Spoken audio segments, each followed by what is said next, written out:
that's what I believe. See, his sunshine is all around us, and there are beautiful clouds where you are. That's how I know that these worries will not last. I can see you've been crying and staying wide awake, asking yourself why the journey is so tough. They say tough times never last, only tough people do. So don't stop believing, I know it's gonna be better. Say la, la, la, la, la, la, la, la, ba-dum, ba-dum, boom, la, la, la, la,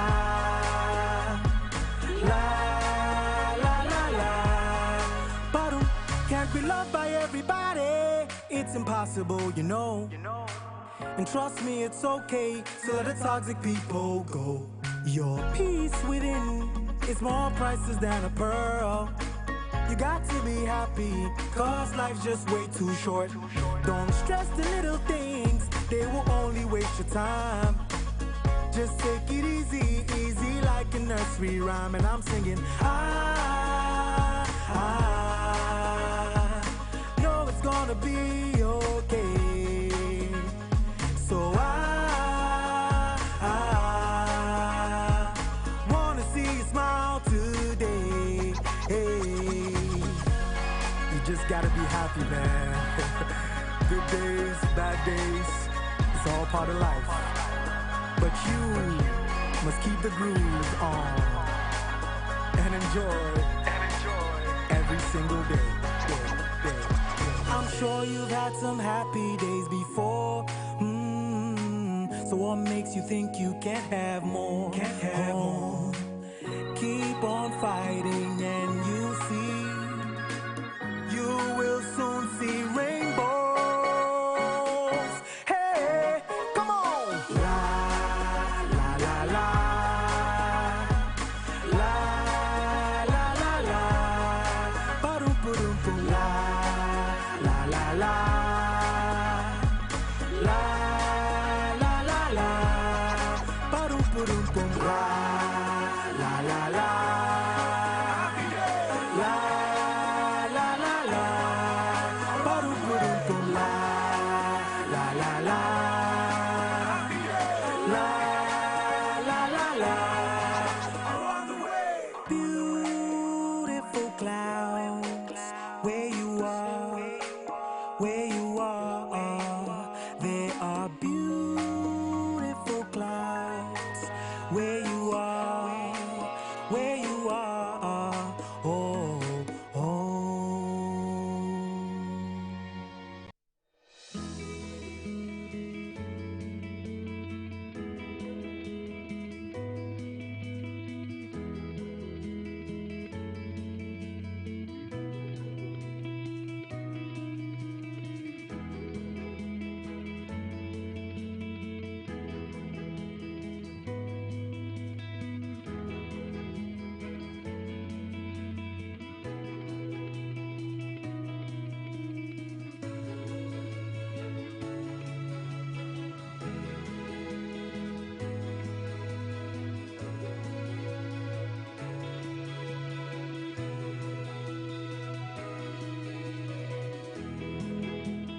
baby at no so de ho e kama pa ne nsuo ne nsane na wakwa ase wa akwasesa na mfie bi edaye nin no yen kora a mo ya yarefo na wo de sa ate no ba akokora na wuko why na kwa akotunya say ya sabe ko ya no a ayagalam say say baba ko school a ayagalam say from Ansuan Mutu aya kwanta abaye duma bia ne anuma ayeye efri tete bapam na galamse ne ya nananuma ya no mkom krachi na abeso ya so sa mutu say aso a ye ne eto aba no ya pasa galamse duma kosuntina ya to aba no enti sa abai wotu unkofo ogum sa amamra no mama be stop galamse amamu ba sika eno amoba je amwia amasanso aduma ba na wa maso a aduma bia ne a ya ne abiriye ene akasa esasa police ni ba eba ba ya sapa no akwa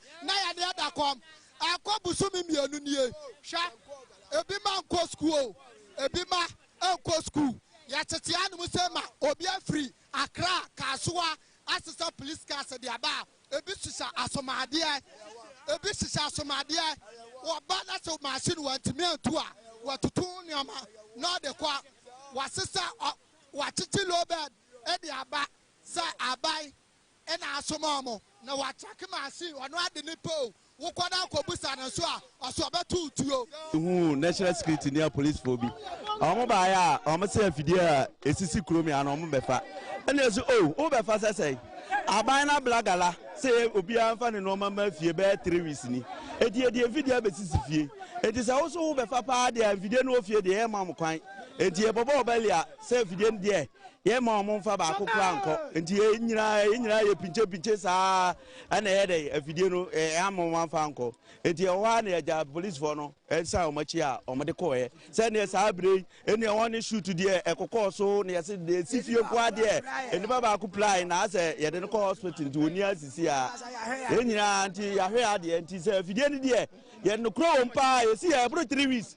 wo de ma mo hwe hu na e hu kra wo enye ne e na ye adwuma aban ni de tie ni pa ye hwe de ono a de ba koduro de obaka koduro no ana ye nyina ye be hu se ye be ya adwuma o ye nya adwuma o ye ni problem de say sifie de ye sifie de efie de enya de be mama befa enti yeso ya no asem no ye me ka tro man panyin na ne se esre no ewura dwomama onfa na ni nto fom ye hu se saa de ni nyina na kotia na kufu ado e ma na ban no saa bre woni su biem enti ye besre dwomama se onfa na ni nto fom na saa bre no nwibua bi wo mu a omumfa niam bi enkoyie because saa bre ba bi apake afidi asie no esifie be 2 months ni 3 months ni yankwa adwuma edi enti na police fo betuma ba fie so mo ba fa fidie enti yesre no so mo na nimra fom ohwehwem yie na de omo ye no enwa ye yesre no pa yesre no eska de na wunim so mo gi eska so wunim so omo gi eska mba omo gi eska bebre ba to omo ba ya nya eska mo na ye fidie ni sifie a omo ba be fa enti ana yesu ya mpre ye boget me sam dam fi se ma so patasie na we ene ye mo de omo ka esan machi na se to so bie mu a omo ka no omo de bewura fam ano wudimi nya na kwan se onko saa keke o ti ase ejanya na ya se uja na kwan e ma wako ba de omo ni si akonya ne si wono chaje o ba chaje wono se wanya was off of video call. A video is off Akono. Sabi Empreduasa. Ebia me what is Gako Tosiga machine. Ebia best 30 billion and now 28 billion. No got machine. No. Say any pano. Every ground 1 billion will be that. What I say? Now we have a formation of a bomb machine it you. And the credit enemy or cast us somebody travel there. What here? The said the best no and your papa. Eti Sebasa na so no grant na mo kana se that's what catch anybody see so won tiasie na say bia me ma 500 ma 200 million na so so won tiasie dia na so so ba for me machine akọ ana so bobo me machine tuo dia ene me so me nkura nyira no mo hu godo mu fie mo ko fa excavator o ah be good ba fie hwe Now the tea in some more background. Tea. She.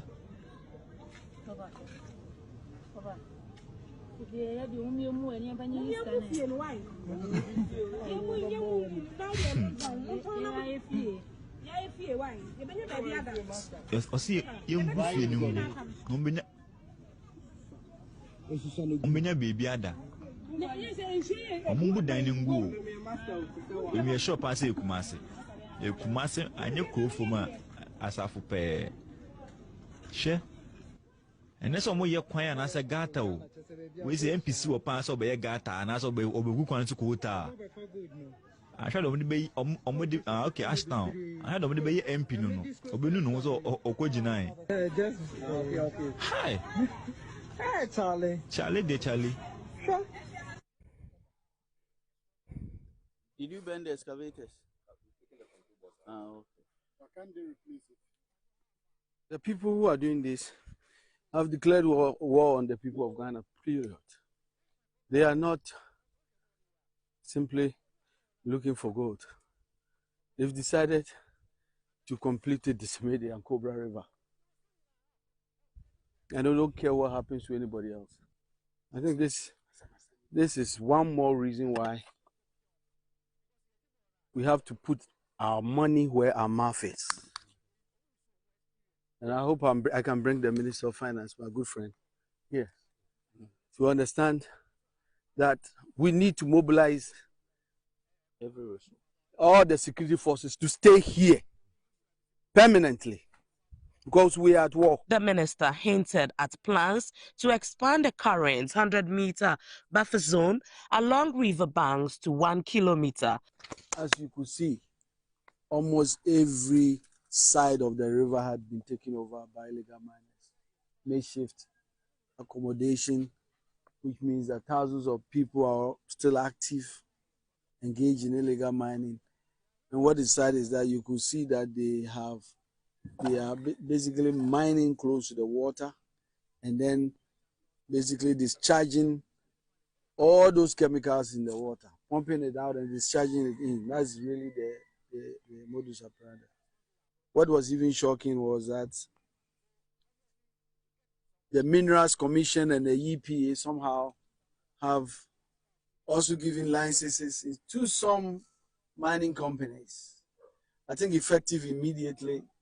Those are the guidelines that says that 100 meters from the water bodies must change. I think it has to be 1 kilometer far away.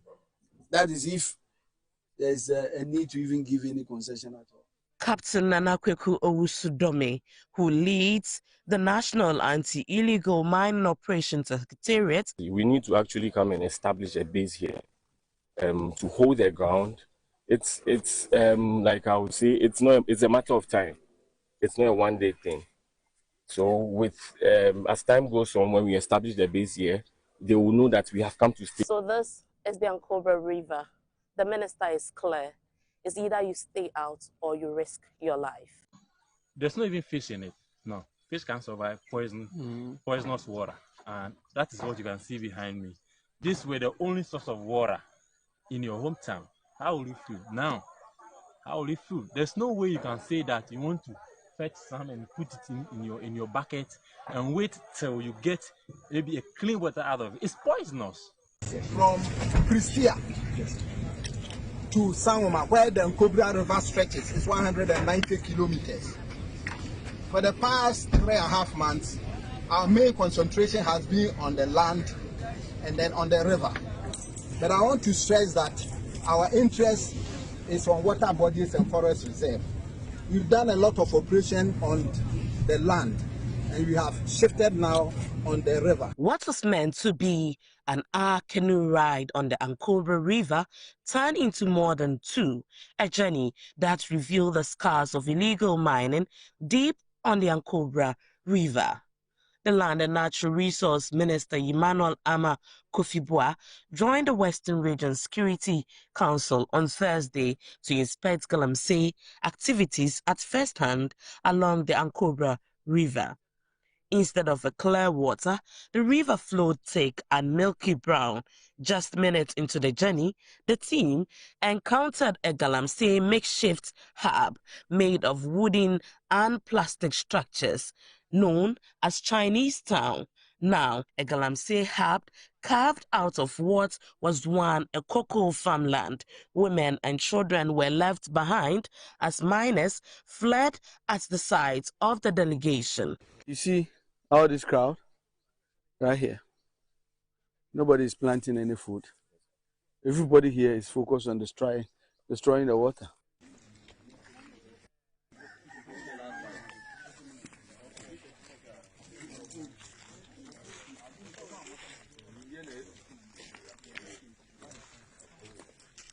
Further upstream, devastation spread wider.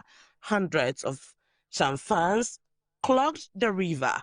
Pumps, pipes, and heap of sand lined the banks like monuments to destruction. So behind me is a pit dug by these illegal miners, just few minutes walk from the Ankobra River. This is to remind us that this war is not something that we should just be playing around with. I was for aha a revolving on the Dunkwa Road no Enra area and Galamsey for no eteswa omoye jumayo. Asemo. Economies ya ne hojo onyansafu oba onyansafu awana musa o mukaso nyami ahira yo nyami ahira ana me ka kire say Ghana ya benya onyansafu awana musa mumpe we na mupa sutro obi kaso nyami ahira yo Papa bi aka mi sese a na ne mokoto chacha na ye de papa ekosi United Nations samunu mu United Nations oh awurade mmerɛ mu ne wiase ye ya na ade no san ba bie mu a wo bete mada Ghana fo bete mada Ghana fo bete awurade nyakopɔ mampani na ɔka mada ana what is ba mu ya waka mada oh awurade mesrɛ mo ya nto chacha na minimum so obehu ya mabo obebie bi Papa yi me na sampi. He's a man of his word. Dr. Bawumia doesn't fake. Obu ho kope poster na afa ohu nipa na oresrew. Nto osrew cry maye cause enye natural. But this man, what you see is what you get. Openipa, edonipa, ekanipa, ebum. And they nyame moano na sena yeye ma John Ajekum Kufuor yeye the same thing so edema yende she Nanado Danko Kufuor ado umye moa yera Dr. Bawumia na yen demonstrate say the charcoal seller's son can also wear a white shirt. Now Dr. Bawumia were the running mate 2 times, were the vice president 2 times. Onumpo nkwafoso a stranger there. Now police station executive undi DC. No aboye edia jitumi 2 times. Was a stranger there. And now also Obami Sumano. Yame mwamo. Na onkaye ho. Na ene ya ba ye beto January 31st. May this covenant keeping God keep his covenant with us. John Mahama said, John Mama, you are incompetent. Hey, not a fool. Now I'm very competent, because I tell you, I'm also by the kind be trained. I must be kind be trained. All kind be trained. I must be kind be trained. All kind. From the update that regions like Upper West and Upper East are recording 0 as at Friday. We will give them additional 1 week to appeal to them to report to their various facilities where they have been posted. After which we will do what we call validation. Unfortunately, there's no way we are going to change anything here. Unfortunately. And so we will give them 1 more week to report to their various health facilities, whilst we are also engaging the stakeholders in their respective districts, regional ministers, members of parliament, DCs, chiefs, to facilitate their stay in their district to be able to give up their best. We have started that myself, engaging them. And so government will also look at how we can incentivize them to give up their best in these districts where they have been posted. I believe, and I have the strongest conviction, that our wonderful medical doctors will respond to this call. I thank you for your opportunity. Nearly 50% of all medical doctors we have in this country in Greater Accra are local. Nearly 50%. It's not scary. So at this point, government has taken a decision. Now look, let's post these medical officers to where their services are needed most.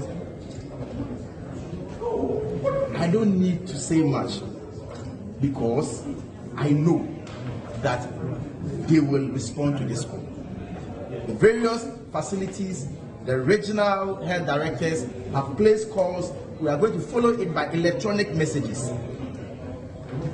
And I am confident that they will respond.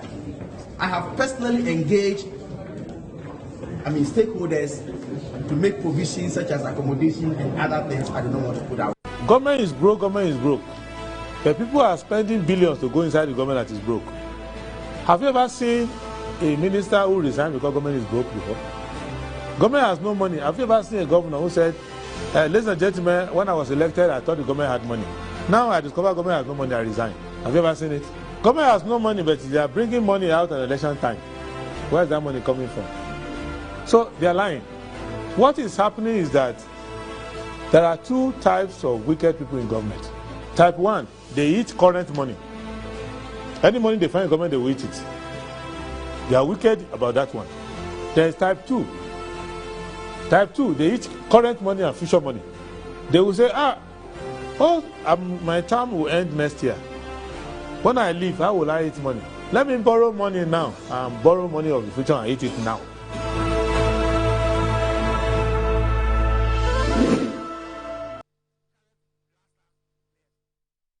Assalamu alaikum wa rahmatullahi ta'ala wa barakatuh. Today is the 3rd of November 2025. Good morning. And thanks for December, 3rd of December 2025. Thank you very much for tuning in to Good Morning Ghana. Welcome to the show. We're very, very happy to know that you have tuned in to Good Morning Ghana on a Metro television. The show is also live on 94.1 FM. My name is Aldo Moro, and say a big thanks to Almighty God for giving us another rare privilege of returning here to join the nation's conversation on the big issues that are making the rounds in our dear country, Ghana. I'll go straight ahead and look at the front pages of the newspapers that we have for today. I'll start with the Daily Graphic. Daily Graphic says, Chief Examiner lists causes of failure in WASSCE core subjects. And as government manifesto scores high marks in the mining sector, CSO's report, Ministry launches Youth Tracker Platform mobile app. Amid CD games, festivities, consumers demand price cuts. The Ghanaian Times. NMC clears Angela list of bad press, and there's government to deploy 700 medical doctors to District Minister of Health. No Xmas of police, Deputy Interior Minister. National digital tools unveiled to address youth unemployment. And as GFP marks first anniversary of Ikuya Donkor's passing. The Daily Guide. Minority exposes airport service charges increments from 5 cedis to 150 cedis. NSA scandal, or SCB sweats over 623 million cedis bail. And as GFP marks Ikuya Donkor's 1-year remembrance. Court awaits Agrada plea deal outcome. The new crusading guide. NITIU flays Kennedy Japan over recycled video, dares former MP to produce evidence or shut up. And as revealed, MIF CEO attempted to rewrite outdated report. There's SS1 2025 awards ceremony. Employment Minister describes private sector as engine for Ghana's growth. Bobo Wulomo, she chair, rebuts Osustu's procession claim. From constituencies to ex-opponents, Bawumia support base swells nationwide. Ghana Freedom Party marks 1 year anniversary of Ekuwa Donkor. That's with a new crusading guide. The insight. Algeria makes solid case for justice, reparations, and recognition for Africa. Of course, our own yours truly, Mr. Kwesi Pratt, is in Algeria for this all-important event, and that's why he won't be able to join us today. There's Ghana Freedom Party marks 1 year anniversary for Ekuwa Donkor. There's also My Music is Meant to Heal Hearts, Restore Faith, Selina Boateng. National Cathedral Project Not Dead, David Ajayi. Minister declares private sector essential for Ghana's development at 9th Sustainability and Social Investment Awards.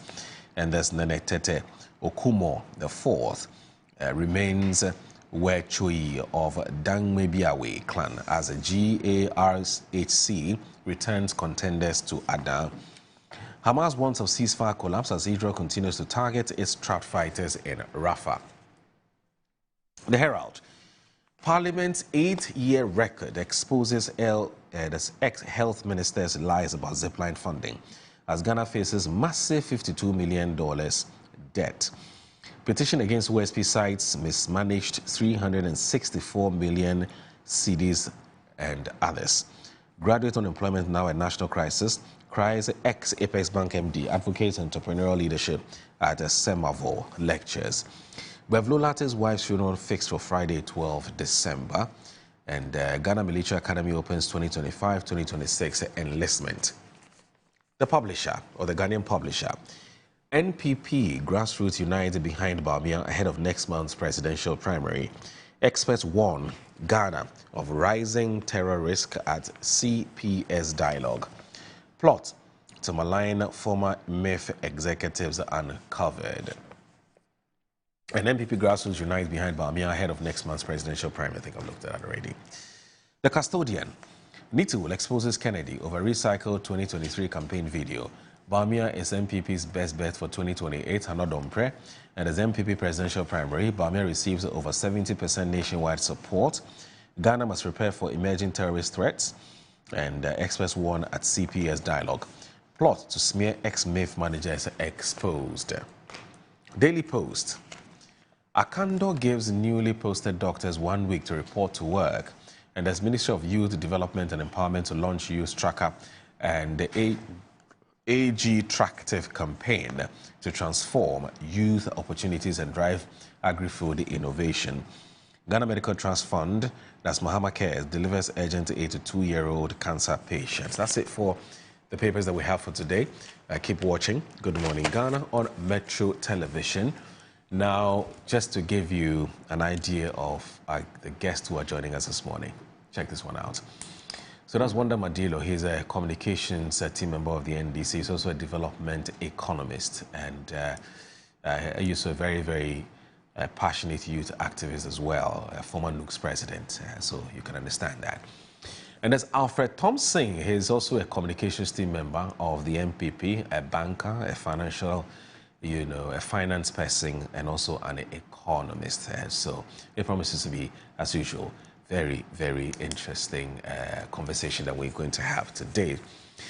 Now, you want to have an idea what the key issues are. So there's WASSCE results that spark a national debate. The 2025 West African Senior School Certificate Examination results have caused stir, with the Ghana Education Service saying that its scores reflect the learners' true performance. There's also petitions to sack EC leadership, where the President John Dramani Mahama has forwarded several petitions demanding the removal of Electoral Commission chairperson, that's Jean Mensah, and her deputies. And there's Boku conflict mediation. The Asante-Hene has called for calm and continued dialogue after a final meeting between the feuding Mamprusi and Kusasi factions in in Baku. And there's also curfew imposition in a related development. The Ministry of the Interior has announced curfews in several communities, including Baku.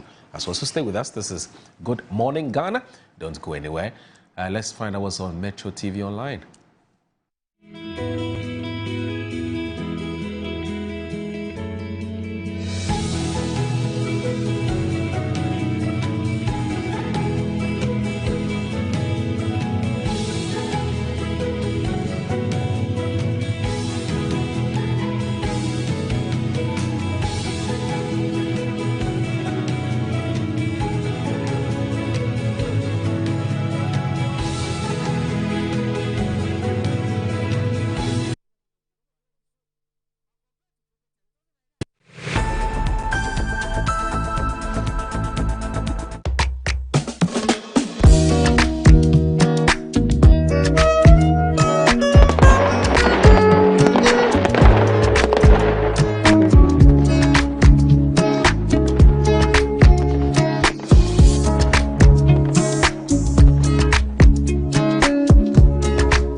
Hello, my friends. My name is Kelkit Toothpaste. Wow. I was made to be gentle on your gum, but protected.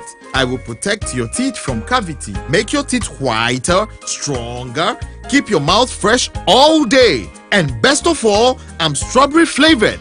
So put on a smile and try me. That's amazing. Just try me. That's my job. If you say so, jump on my brush.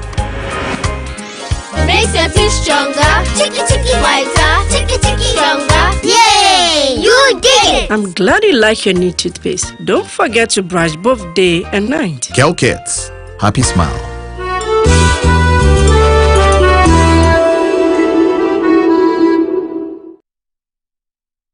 Yes, next. Hey, Nadia Benson, Asamo. Me didn't tum. Monsieur Femi Calico, just call me cockroach. Now, Monsieur Femi once now. Hey, that's you. Improve car. Yeah. Captain Mosquito, double the action.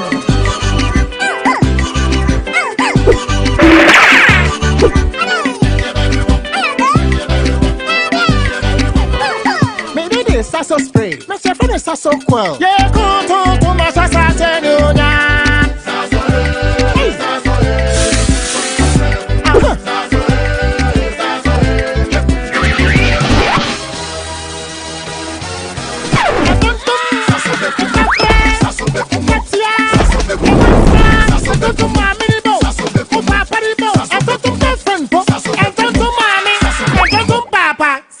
Come on, Tom Preco.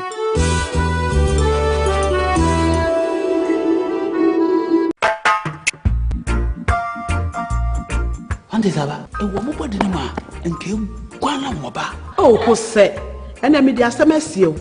Cannon pan, Nasana, Michiana, what me. A drain I didn't quano, Kingdom Garlic Bitters. No, more benefit. Me benefit wine. Also, what told dear? Abrewa, the smama, Abrente. Mishuve, one antique crown our bread. No Kingdom Garlic Bitters, and any capsules, Nanya, what ya brebia. Kingdom Garlic Bitters, and the capsules. Assembly, a devil when Amawani I say. Send your name, my wife, complain one personal. Kingdom Ginseng Power Capsules, and tea. Say, see, I'm password. Kingdom Ginseng Power Capsules. Many genius from Debefi, Abrebia. Obebia o de poor hauno. Edro bakupa wihiane tremendous capsules. Tremendous capsules. Esiesie uma uye obesima. Edno yi ubenya bi obebi ayeton robia. Kingdom Herbal. No challenger. In a world where everything is connected, your business's security is only as strong as its weakest link. The growing threat of cybercrime has become an unescapable reality. In 2025 alone, the projected cost of cybercrime is expected to grow to $10 trillion globally, with small-medium businesses disproportionately targeted. Cyber threats have become increasingly sophisticated, widespread, and invisible, placing unequipped organizations at risk of massive damages in a matter of seconds. Meet Virtual InfoSec Africa, Ghana's Tier 1 certified managed security service provider. We don't just monitor threats, we predict, prevent, and respond 24/7. At Virtual InfoSec Africa, we deliver bold and cost-effective cybersecurity solutions tailored to your organization's size and complexity. Whether you're a startup or a national institution, our services scale with your needs. We offer 24/7 SOC monitoring, early warning threat intelligence, managed detection and response, digital forensics and incident response, and predictive analysis and threat hunting. From endpoint protection to dark web forensics, we secure every layer of your digital ecosystem. Why wait for a breach to act? Join the ranks of high institutions who trust Virtual InfoSec Africa to secure their future. Start your 3-month free trial of our early warning threat intelligence platform today. For more inquiries, contact 055-689-2086 or visit our website at www.virtualinfosecafrica.com.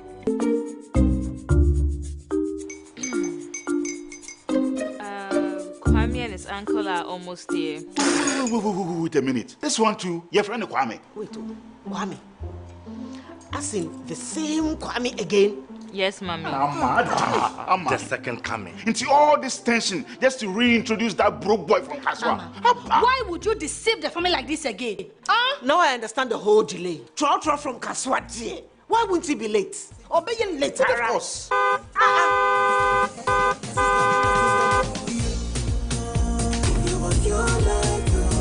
Star 712 hash, star 712 hash. You go be the luckiest. Coffee from Georgia be luckiest. From Natepia, cause she be luckiest. Yeah, you go be luckiest. No matter why you're luckiest. Everybody go be that luckiest. God, Kwame! Send your God the apple boom. If you're poor, what's that? So would the coming of the Son of Man be. Hey! Is that his car? Ha! Even now, your shadow the way designer. I use my own mouth to reject him. Oh, this is my mouth. Look at that. Kwame, my son. Now, tell me the truth. How did this all happen? Oh, Mommy, a simple direction. Mr. Goodluck no check me well. Yeah, man. Easy car. Or dial star 712 hash. The devil is a liar. He picked his ticket and entered his lucky 5-digit number. I'm a baby deal. Oh, how romantic. And he followed the prompt, yes. And then boom, confirmation test. One quick, pick 5 numbers for me, okay? I'm feeling like 7. Dial star 712 hash. Choose your ticket. Enter your lucky number. Follow the prompt and let destiny handle the You see how they love you now? Yo, do you have family payment? Before December, may release a motivational album. Patapa, my super. This promotion is regulated by the NLA on the Caritas platform. In a world where security is paramount, peace of mind should be a necessity and not a luxury. This is why Virtual Security Africa has created a special discount package up to 30% on our 4 and 8 channel high definition cameras. We are more affordable now than ever. With as low as 4,130 Ghana cedis, you can get 4 high definition cameras, 3 terabyte hard drive, cables, and a digital video recorder. With 6,440 Ghana cedis, you will get 8 high-definition cameras, 3 terabyte hard drive, cables, and a digital video recorder. Why choose us? Because we offer top-tier quality you can trust, lifetime after-sale support, 2 years warranty, and you can view our systems remotely. Sidinoa Peke. Spend less, secure more. Call us on 055-874-0764 and 050-331-4068. Virtual Security Africa. We will beat the advertised price of any security product of comparable quality.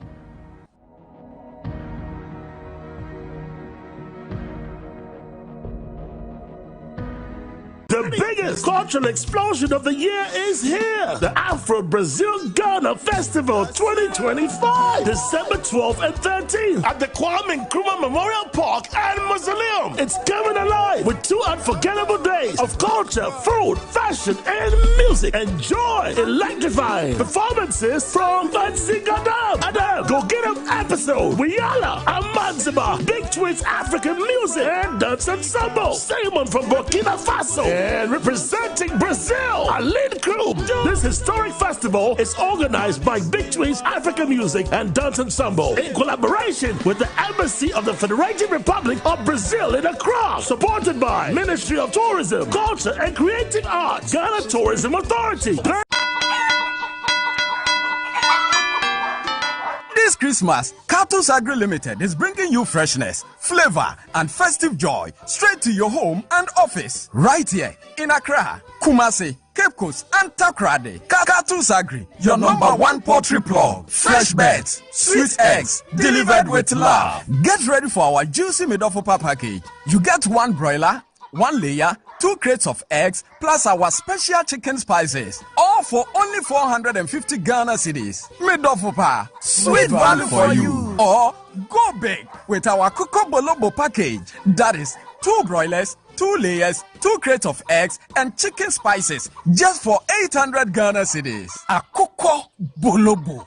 More chicken, more joy. And for families and corporate bodies ready to feast, try our Odon Sada package. 3 broilers, 3 layers, 3 crates of eggs, plus spices for only 1,200 Ghana cedis. Order now, enjoy more. And the best part is, corporate orders come with free delivery. Terms and conditions apply. Call us now.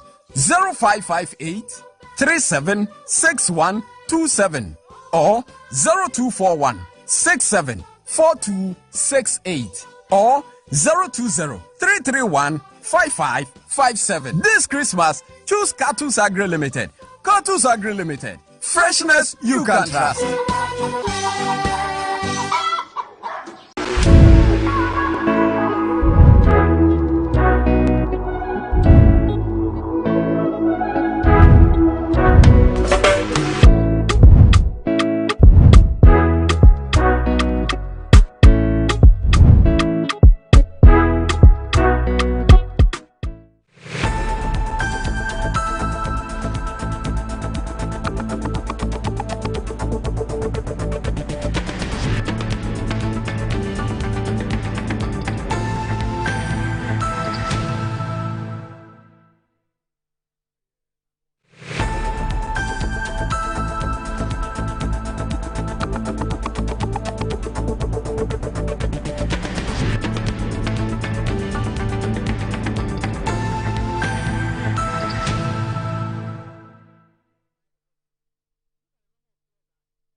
You're still watching Good Morning Ghana on Metro Television. We'll kickstart our conversation now. My guest, as I did mention already, seated, and I have the man, Alfred Thompson, who is a member of the MPP's communications team. He's here with us. Good morning, sir. Thank you very much for joining us. Good morning. It's always a pleasure to have you join us. Good morning. It's been a while. Well, yeah. It is possible, so everything is possible. Yeah. I'd say good morning to viewers, especially to Dr. Mahmoud Bawumia, who has started a Northern tour. He started yesterday and he's going to be there for at least some 18 to 20 days. He should be in the north, working in the 5 northern regions. So far, so good. He's been doing so well, and I'll say thumbs up to him. Okay. The feedback we are getting shows that he's the man on the ground. He's focused and he's not going to be disrupted. He's not going to use any foul language or anything that would hit the opponent. His is about his campaign and his campaign only. And so I'll say kudos to him.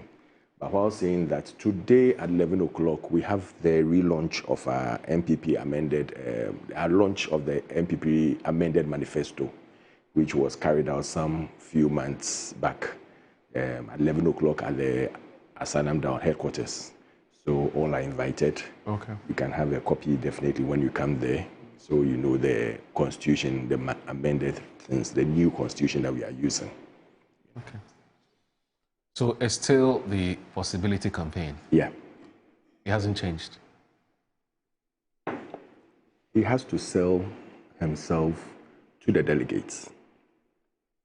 You know, we are using the top-bottom approach for the presidential only, just the presidential. After the presidential, we'll start from the bottom, right from polling station through to constituency executives, to regional executives, then to the national, which will be in July. So we have just about 2 months or less to make sure that you sell your story. You tell them what you are there to do. You tell them the challenges you faced if you were part of the government. And all 5 people, take it or leave it, they're part of government. So it's up to you to tell your story well, and instead of attacking your opponents and doing blame games, calling people that nobody can come and intimidate or attempt or try and push someone, cow someone down. Meanwhile, when you start doing that, it means that you are doing that, because I believe that nobody can intimidate anybody when they are going to vote and when the time is in their box on that day. So it's for our people to make sure that they vote for the right person. I recommend, and I will always recommend, Dr. Alhaji Mahmoud Bawumia. I support him fully, and there's no way I'm going to turn my back on him, because I believe in his principles, I believe in him, his humility, his idea creation, his listening ear, and the way he's always ready to work with people to make sure that they achieve whatever they have to achieve.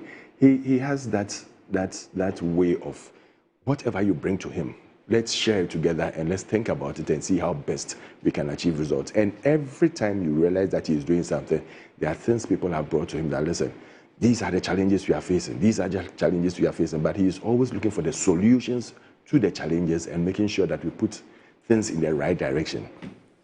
I'll give you a typical example. When he was being accused that, but you are going all over Ghana trying to digitalize everything, and what is the meaning of that? Is it the economy you should be thinking about and not digitalization?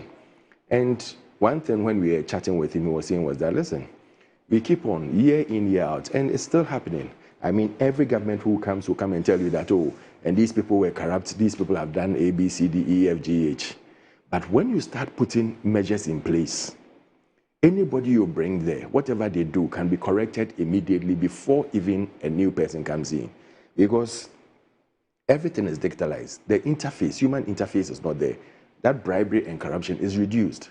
Anything you do wrong on the digital system, it shows. Okay. So it's a way of fighting corruption. But it takes time. Okay. It's not a one-day event. Okay. It's a process. All right. So he is tackling corruption in a digitalized manner where you sitting at the back end can realize if someone is doing something wrong. That's fine. Instead of waiting to say that, oh, you are coming to audit before anything comes. We would on. have all the time to find out from either the aspirants themselves directly or their spokespersons what it is that, why they should be given the opportunity to lead their party, and But all of them would have the that I'm not opportunity a to talk about. spokesperson. No, I support him. I support him fully. I agree with you. I agree with you. am But I'm saying that behind him. either the candidate himself or or other the persons person close to close him to or him, their spokespersons. Yeah, so we'll do that. We'll do that.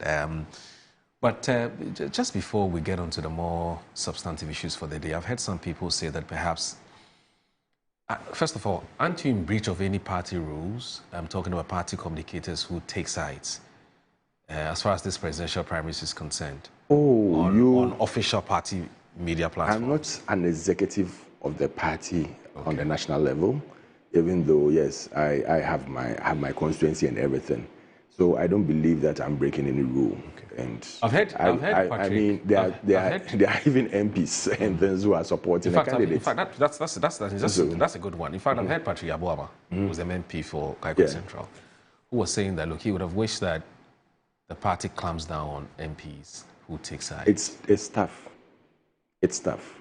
Okay. It's tough because, you know, when you're in opposition, mainly it's the MPs that more or less help and run the party, shape the party, because there are various committees. Apart from financing some aspects of the head office, there are people who are on the various committees and then so with 87 or so, if you are going to discipline them, if you are not careful, you might lose more. So it's better to manage the situation. Yes, speak to them. Don't go out there. I believe in one thing. Don't go out and condemn other candidates. If you support your candidates, someone interestingly, someone has just sent me a story, which was published by Major Online. And it says MPP bans all party-appointed communicators from using party-sponsored media platform to campaign for any aspirant warns of immediate suspension. Are you aware of this? No, I'm not. Okay, I'm also seeing this for the first time. I'm hearing it for the first time. All right, so let's make progress. Let's make progress, and of course, Wanda Madilo is also here. Good morning, Wanda. Yes, and thank you very much for joining us. Very good morning to our viewers, cherished viewers. Times like this, you can only reflect. I don't know why you haven't charged my brother Alfred for doing an advert or advertisement for his candidate, Baumia. Wonder. The elections. But you I think know there's something called fringe benefits. So that's part of the fringe. Small. I jealous. It's a show a brother some love.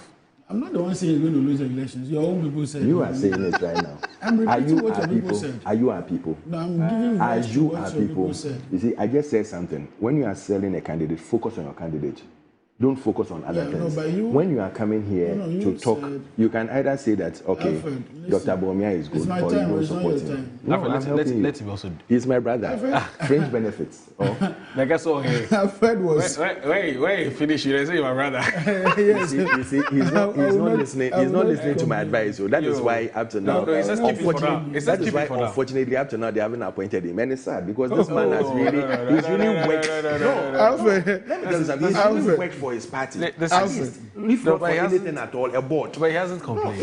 You shouldn't complain. Alfred, let's focus on. We should complain on him. No, I should complain for you. It's wrong. No, that's fine. Yeah, I'm grateful. I mean, no, it's not right. Let's do the right thing. Alfred, I'm people grateful. suffer. Listen, it's every vote that counts. That makes the party. So if people who have sacrificed and spent money to even go for positions and maybe they lost and you come to power and you can't even give them a board or even a deputy CEO. This man is beyond even a deputy CEO. He should be a CEO. I'm sure Wanda is hopeful. Don't worry. He's hopeful. Master, please go ahead. Alfred, people are suffering. Thank you. People are suffering. Please go ahead. So I'm very excited, particularly this morning, hearing some of the strides government is making in lines of development. I think that the government is very focused. So far, it's been a couple of months in office, a year to go, and no scandals so far. We have also had a very stable outlook for the economy. Jobs are being churned out every now and then. And I think some sanity has been brought to our style of government in the Fourth Republic. And I see all ministers, all appointees doing their bit just to uplift the standards of our people and then also to make sure that we have peace. And I'm particularly excited about the delegation that went to Mensah Palace with respect to the Boku conflict and the outcome. I'm told that the report has been forwarded to the President of the Republic, and in due course he would make known what decisions have been arrived at after many years of strife, many years of call it civil unrest, several years of being under curfew, several years of losing of lives, and several years of conflict within the Boku enclave. I remember in 2018 when we were I was driving from Boga through to Boku to Pusiga, and at a certain point when we met the police on the road, they advised us that the time with which we were traveling was bad, and they gave us escort all the way through to Pusiga. And I should be thankful to God that we're getting a closure on some of these conflicts. And on that note, I want to particularly extend my greetings to my 3 paramounts in the Ketu South enclave. No. I mean, we are celebrating chieftaincy, celebrating culture, and celebrating our people. You know, we don't know the extent of chieftaincy until there's conflict. Then you will know that these people play very active roles in our governance structure. It's for no better reason that we have kept them on the district assemblies, programs, in order that they can give impetus to development. Okay. And I keep saying that, I mean, growing up, I didn't know about assemblymen. What I knew about was our chiefs. Okay. Even when there are, disturbances in the constituency, what you hear about is that you are hauled to the chief's palace, and then they mediate, and issues are solved. And on that note, I want to particularly celebrate Toby Adama, the third. That's for our Some Toby gang. Then I also celebrate Toby Adungaga Amanya Fiti. And he's the 5th for Aflao Traditional Council. And then the last one, Toby Ado, the 8th. And that's 3. So okay, you go on. You want me to mention them? Yeah, please go ahead. Toby Ado, the 8th. And they have been doing a very, very wonderful job, at least in my area. Very limited chieftaincy conflicts. And we're very excited for that. You also know that that area is a highly cosmopolitan environment. We have all tribes in our Aflao Traditional Council. But I mean, so far, we've managed fairly well. And we can only celebrate them for their good works. And hoping that in the future, we can do better and bring development to our people. Thank you. Okay. All right, so let's get on with the business for the day. There's a number of issues to talk about, isn't it? And the first one has to do with health care and the health delivery. Now, the health minister is being confronted with a huge problem. The problem is that doctors who are posted to rural areas are refusing to accept their postings. And we're told that it's much, much worse in the northern part of Ghana, especially in the Upper West region.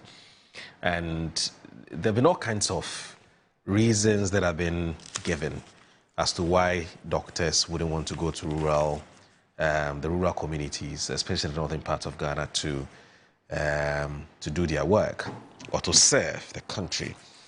So today's Ghanaian Times, if you look at page 6, yes, it says Akando gives newly posted doctors 1 week to report to work. Okay. Now, the Minister of Health, Kwabena Bintah Akando, has given newly posted medical doctors an additional week to report to their duty stations following what he described as alarming nationwide refusal to take up postings. Mr. Akando said initial reporting figures were not encouraging, revealing that 7 out of every 10 newly assigned doctors had failed to report. The situation is most difficult in the Upper West and Upper East regions, which recorded no arrivals as of this Friday, November 29. Now, addressing journalists in Accra on Tuesday, December 2, the minister said, in the Upper West region, 25 out of 32 doctors posted have not reported. A development the minister warned could jeopardize healthcare delivery for nearly 1 million residents. I quote him, "We will give them an additional week to appeal to them to report to the various facilities where they have been posted. After that, we will do what we call validation." He stressed that the postings would not be changed under any circumstances. Mr. Akando said the ministry was working with local authorities to make the districts more accommodating for the doctors.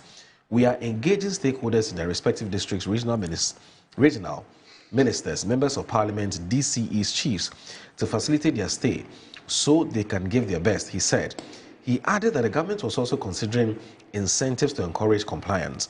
The minister expressed confidence that the doctors would eventually report, describing them as wonderful medical doctors who would respond to the call. He also highlighted the uneven distribution of doctors nationwide, noting that nearly half of the country's medical doctors are concentrated in the Greater Accra region. Is it not scary So at this point, the government has made a decision. Let's post these medical officers to where their services are needed most. Mr. Kando stated that the regional health directors had begun reaching out through calls and would follow up with electronic messages. He further disclosed that stakeholder engagements were underway to secure support, including accommodation and other provisions to ease the transition for the doctors. So that's with the Ghanaian Times. Now, if you check out the Daily Post has a similar story, which talks about the fact that they've been given 1 week ultimatum to go to their duty post, or else there will be some consequences. I mean, I'll start with you, Alfred. What do you make of this? I thought the government spokesperson should speak, but let me start. Yes, please go ahead. You know, I think sometimes approach to some of these problems becomes worrying. I'm saying that because I don't think it is right to just go on and say that you are giving them a 1 week ultimatum. Otherwise, what? If they don't go, what will happen? Are you going to sack them? What are you going to do to them? You know, I feel you should engage them. Know the problems on ground and offer solutions. Or now you can tell them, okay, give us this time, we are going to put A, B, C, D in place.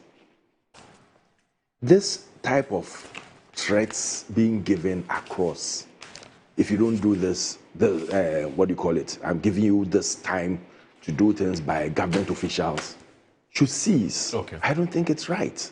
It happened recently, I think, when they were meeting when nurses were complaining about their stipends or their salaries, and it's happening again with doctors that are being posted. There was a reason why Agenda 111 was being built across the country. Sometimes giving them new facilities, giving them upgraded places to work, helps them to ease some of them. Because when you go to some of these hospitals outside the regional capitals, you ask yourself, are these hospitals or they are death traps? It's sad when you look at some of these things, when you look at some of these facilities that the doctors had to use, and they don't even have the tools. They go there, and all they can do is to administer maybe paracetamol or painkiller. Now they have even added the sad aspect to it that even the drones that are using are sending medical equipment. They don't want to even equip those drones, or they want to stop these services that are being given. So you ask yourself, what's the priority of this government? Seriously speaking, they told us that Agenda 111 wasn't their priority, so they don't care about it. And they've shown us truly that they don't care about it. Because even the money that was voted for it for 2026, when you calculate to even save 10, I mean, you ask yourself, can this finish any of the facilities? If you say or you claim a previous government has made mistakes and you are coming in to reset and change the whole scenario or the scenery that you are seeing now. So you are going to, let's say, you are going to do 10 out of the 111. You are going to finish 10. Some are near completion, 90% and things. But you are going to finish them. And you don't give us a clear-cut direction on whatever you are going to do. Doctors are there. You tell them that you go to the, what do you call it, to your rural areas that we've given you to go and work. If you don't go, I'll give you 1 week. If you don't go, I'll take action. You know, it's like you are threatening them, but I believe that call them. Know some of them. You had administrator. You had administrator of the whole health system in Ghana. Call them with your team. Sit down with them. Talk to them. Know what the problem is. Why is it that constant? Because it didn't start today. Right. Let's be specific or realistic. It didn't start today. Some were going. And some you can impose them, and by the time you realize they are outside doing their housemanship and a whole lot of things. Right. But the truth is that you need to appreciate and understand why you post someone to, let's say, Tamale or Zimbila, Bimbila, or Bimbila. There's a Z to the some Z, this thing. Okay. Zebila. You post someone to Zebila, and the person will not go. You need to dig in and see what the root causes. And you proffer solutions to that. Not by threatening them and doing a blanket and 1 week, I give you 1 week. If you don't go, hey. So if all of them decide that they are not going, what are you going to do? Sack all of them? Or keep all of them away? If the rest decide that, okay, let's join our brothers and sisters because they are all suffering. You can even have a nice rotational system where you say that, okay, you go there 5 years. We'll do rotation for at least the first 20 years. You are doing something like a service type of thing. So everybody, whether you are in Accra or not, you serve in Accra 5 years, you serve somewhere else 5 years, to make sure that everybody will experience that type of thing. It gives someone this thing, realistic that, oh, at the end of the day, when I go, I'll be remembered to be brought back within 5 years. Because they know that there's a rotational thing that is going on. But if you tell the person go, and he knows that he's going there, and he might not be even remembered again, he might be left there for 20, 30, 40 years. You think you feel happy to do that? Yeah. So I think the approach of the minister is wrong. One, he should sit down at the table with them, know what the root causes are, try and look at other options that could help them make sure that it alleviates the fear they might have in going out of Accra to certain remote areas where sometimes even accommodation is a problem. Sometimes accommodation is a problem. Sometimes some of them will go and they feel that they might be attacked or anything. You are going to a place where you have no idea of. Even language barrier and everything could be a problem. Because someone could come and sit in front of you and maybe you are a guy, you can speak Hausa, and the person can only speak Hausa. If you don't get another person to interpret for you, how do you treat such a patient?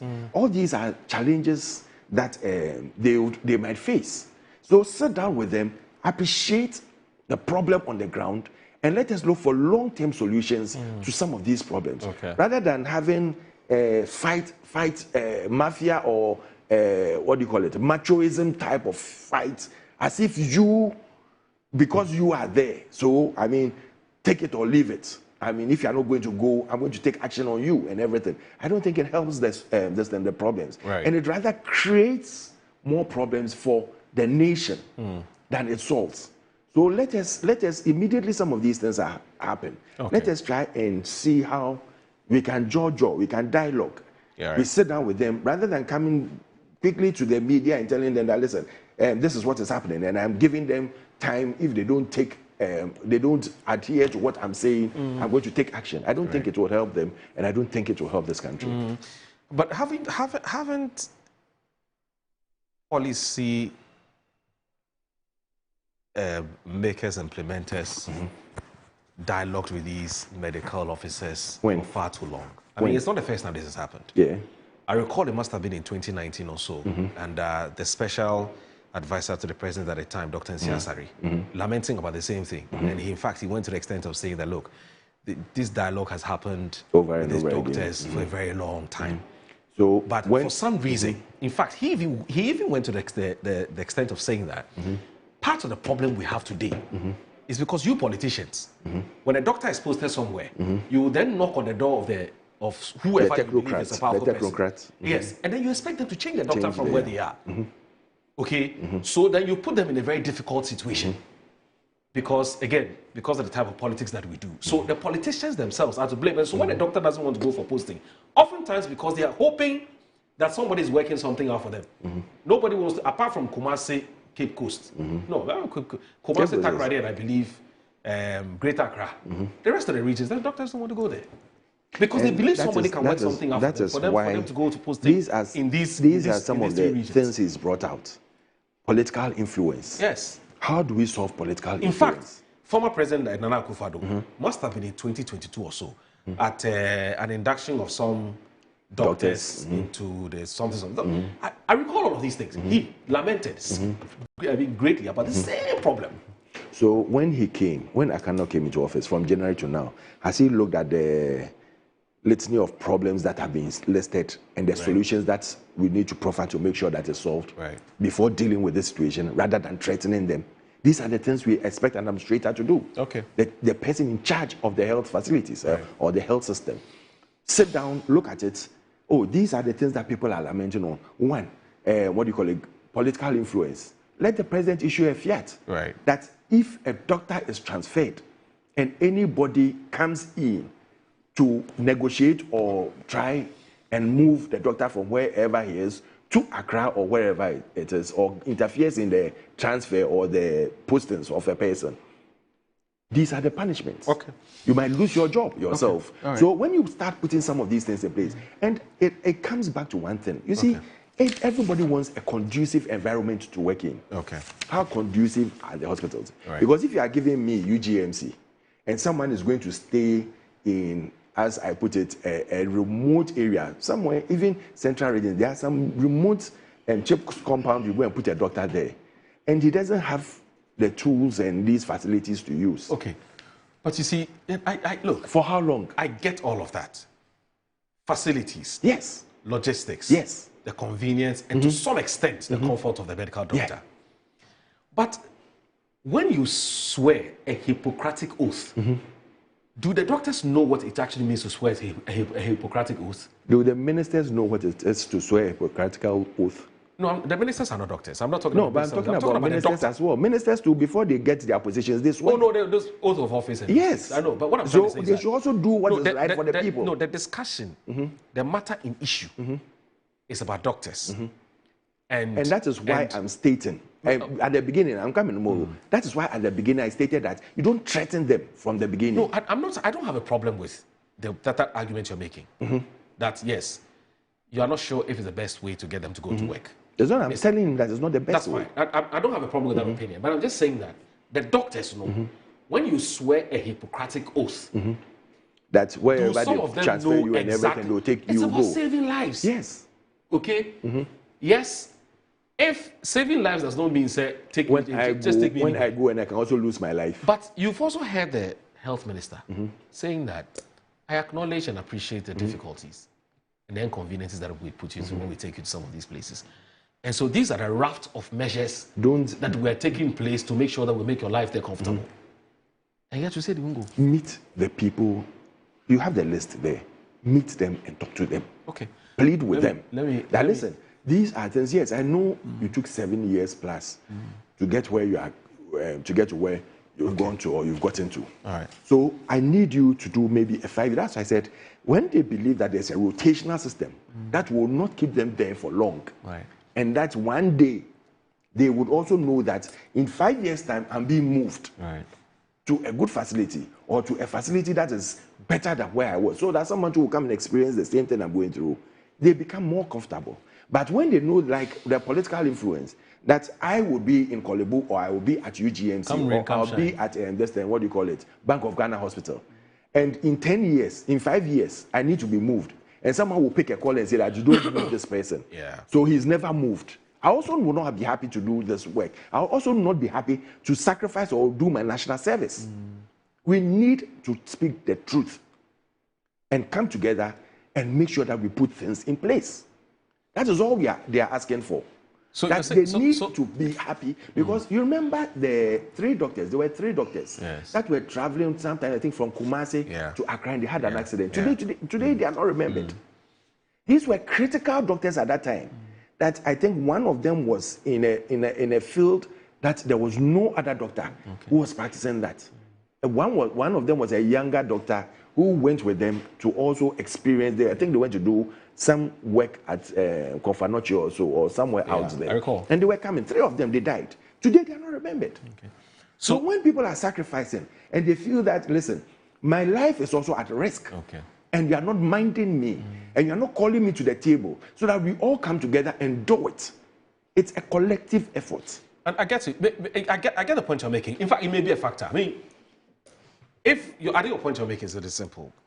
If the criteria for the criteria that inform the deployment of the medical doctors is made open and transparent, you know, so that people don't feel that some people are giving preferential treatment and things.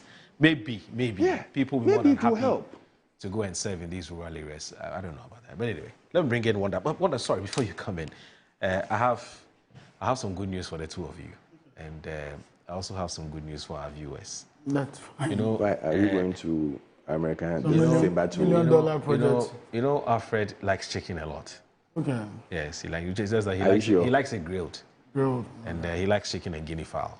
I buy mine fresh. So, I don't use the frozen one. Yes. But that's why I have this good news for you. Because this one is fresh chicken. Taking care of your interest. Is it coming from Mahama and Nkokwange? Oh, but this thing was just lost. He wants to benefit from it.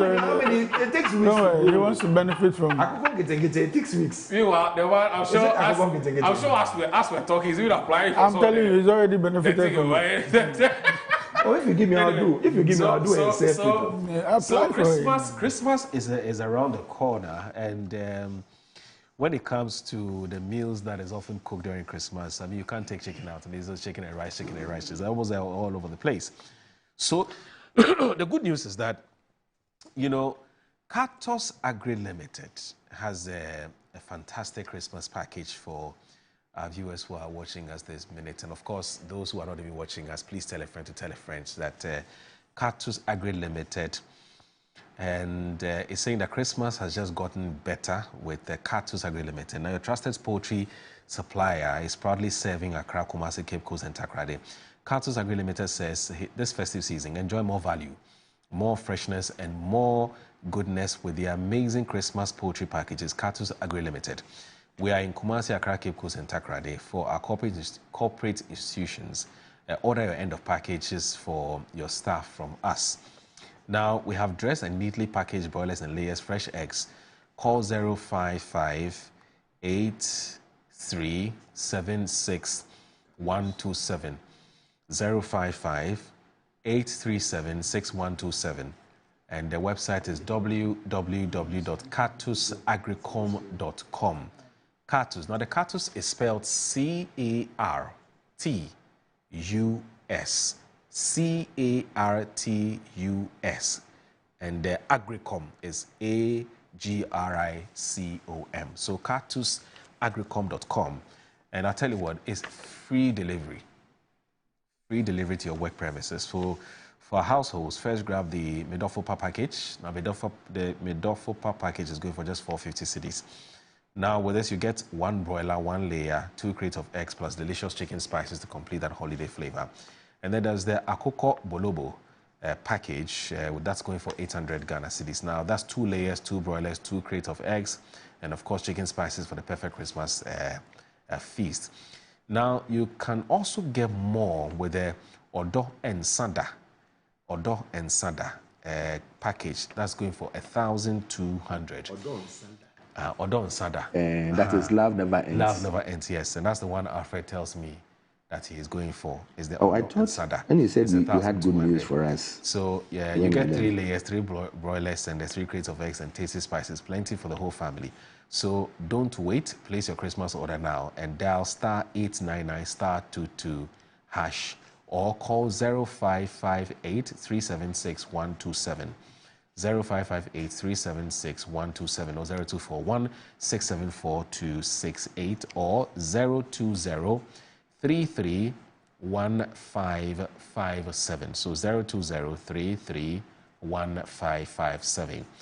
That's 055 8376 127 or 0241 674 268 or 0203 315-557. So Cactus Agri Limited, freshness, quality, and value delivered this Christmas.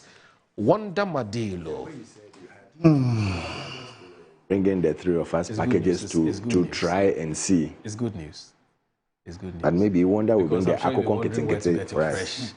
I like the way you're so excited. NDC friends, they don't bring me Akoko Kitty to chop. But Akoko Kitty is not for chop now. It's an investment for years. It's an investment.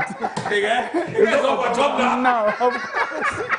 Of course. Unless you want to chop the kid is in Koko. The babies. Yeah, it's the babies you want. How many months? No, is it the babies you want? How many weeks does it take? On average, 12 weeks. 12 weeks on average. That's January. I'm looking at January. No. We just launched in November. How many months is 12 weeks. 12 weeks is what? So that's like February. That's like 4. No, how many months? 4 weeks in a month. So that should be like 3. So be patient. 3 months. February, March. January. Oh, please. February. Let's not digress. Please go ahead. Let's make progress. This doctors refusing. It's a very disheartening, situation.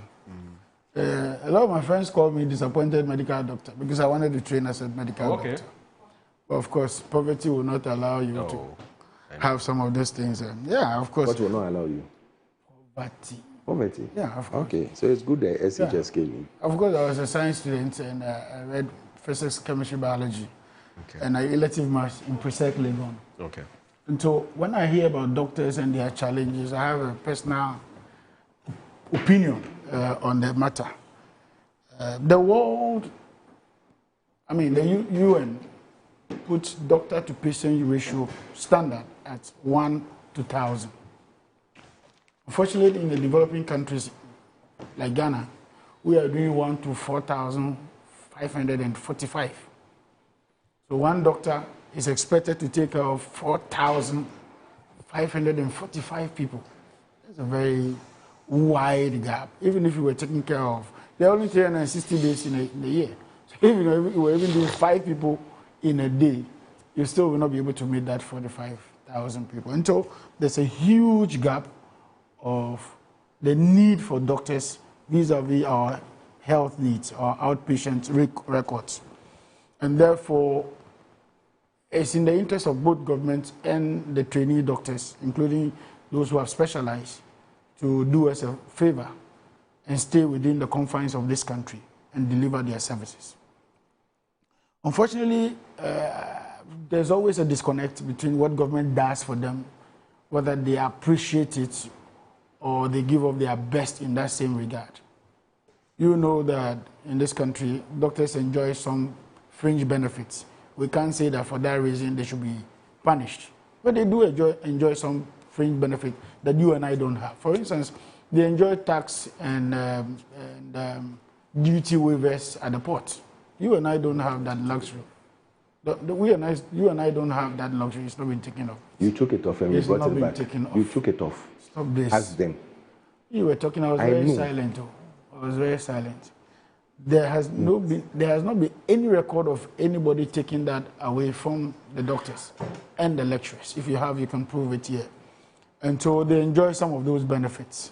Number two, we also know that they enjoy tuition support.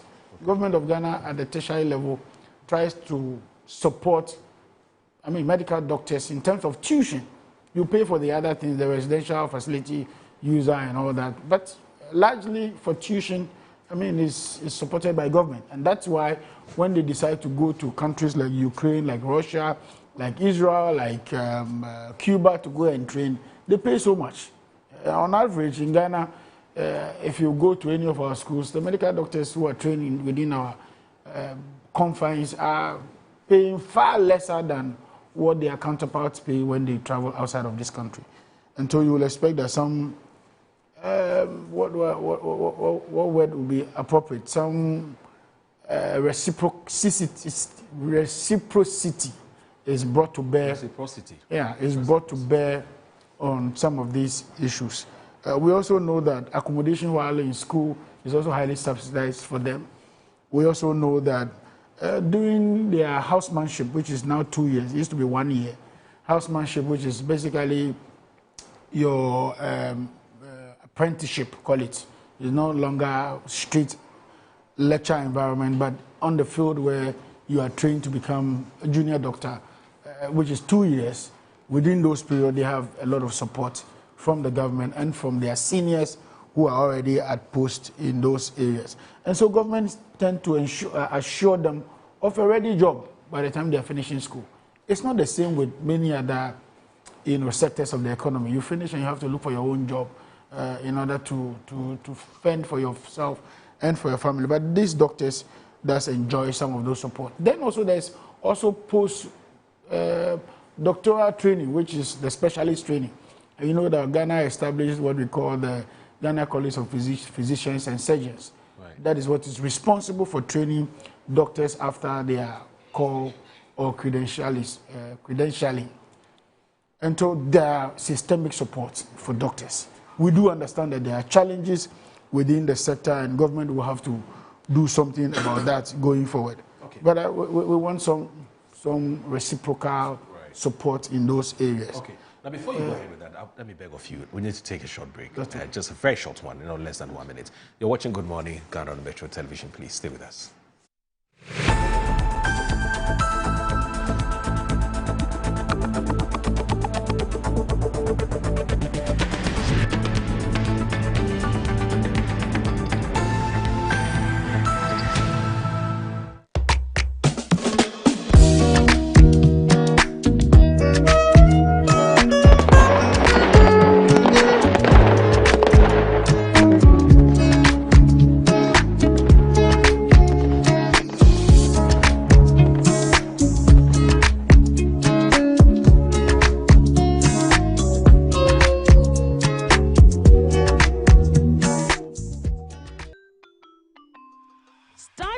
Day the right way, filled with confidence to take on any challenge. Pepsodent Kids contains the right amount of fluoride and sugar acid protection to care for their developing gums and teeth.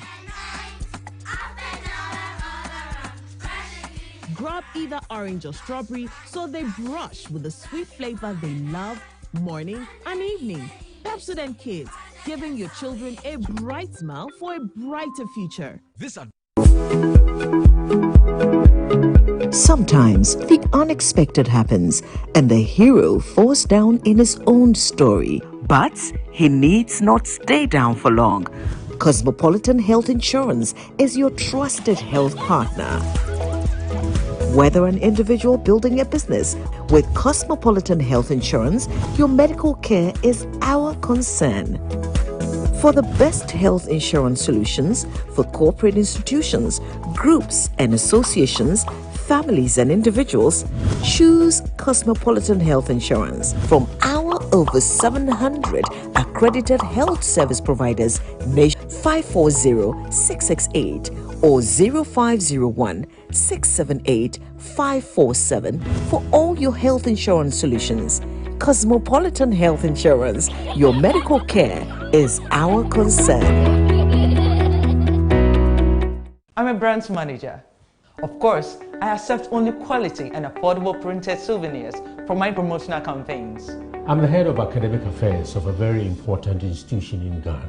Of course, we only deal with quality, reliable printing companies for our institution's printing materials. I'm talking about appointed time printing.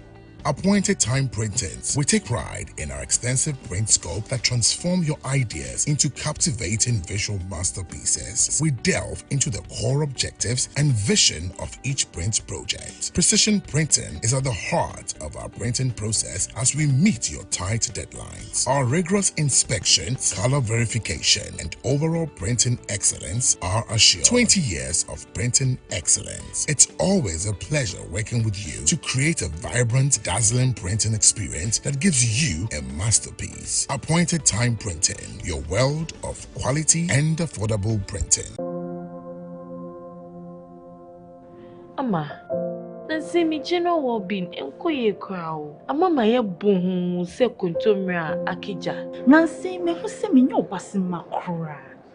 Ama me kunu me into kwankwa. Oh, you right.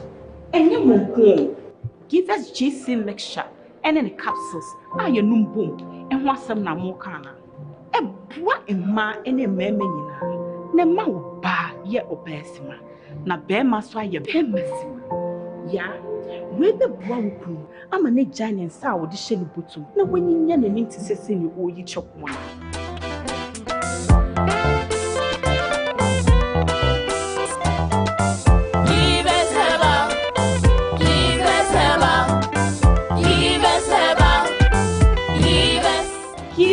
GC mixture and a capsule. A painful battle, one more menu for one and Quada when you feel to me. Wabedum, Tamasu, J. Watch it, na learning. Missy, watch and learn. Makwama Besisia. A bozig. I can say no, ya conati, and the more drink woman. Hey! But I didn't mean Oh, sorry. She knew her old days. Eji, Dabio, baby wom. Ready? Hey, baby wom. Ah, Eji, I'll cause some discomfort.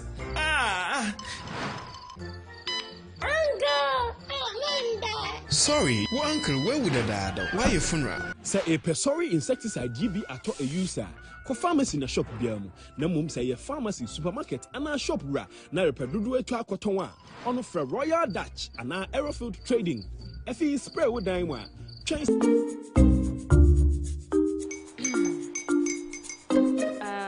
Kwame and his uncle are almost here. Wait a minute. This one too, your friend Kwame. Wait, Kwame.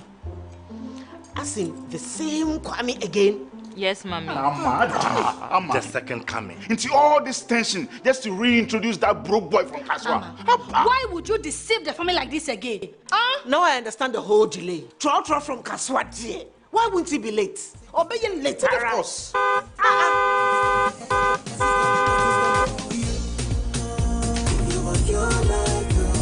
Star 712 hash, star 712 hash. You go be the luckiest. Coffee from to jet be luckiest. From not the cause she be luckiest. Yeah, you go be luckiest. No matter why you're luckiest. Everybody go be the luckiest. That's Kwame! Send your God up boom. If you put it at so would the coming of the son of man be. Is that his car? Ha! Even now, your shadow the way designer. I use my own mouth to reject him. Oh, this is my mouth. Look at that. Kwame, my son. Now, tell me the truth. How did this all happen? Oh, mommy, simple delation. Mr. Good Luck no check me well. Yeah, man. Easy car. Or dial star 712 hash. The devil is a liar. He picked his ticket and entered his lucky 5-digit number. How much birthday? Oh, how romantic. And he followed the prompt. Yes. And then boom. Confirmation test. One quick, pick 5 numbers for me, okay? I'm feeling like 7. Dial star 712 hash. Choose your ticket. Enter your lucky number. Follow the prompt and let destiny handle the You see how they love you now? Yo, do you have family payment? Before December, may release a motivational album. Patapa, my super. This promotion is regulated by the NLA on the Caritas platform. The biggest cultural explosion of the year is here. The Afro-Brazil Ghana Festival 2025. December 12th and 13th at the Kwame Nkrumah Memorial Park and Mausoleum. It's coming alive with 2 unforgettable days of culture, food, fashion, and music. Enjoy electrifying performances from Vansi Gadam, Adam, Go Get 'Em Episode, Wiyala, Amanziba, Big Twins African Music, and Dance Ensemble. Simon from Burkina Faso. And representing Brazil, Aline Crew. This historic festival is organized by Big Twins African Music and Dance Ensemble in collaboration with the Embassy of the Federated Republic of Brazil in Accra, supported by Ministry of Tourism, Culture and Creative Arts, Ghana Tourism.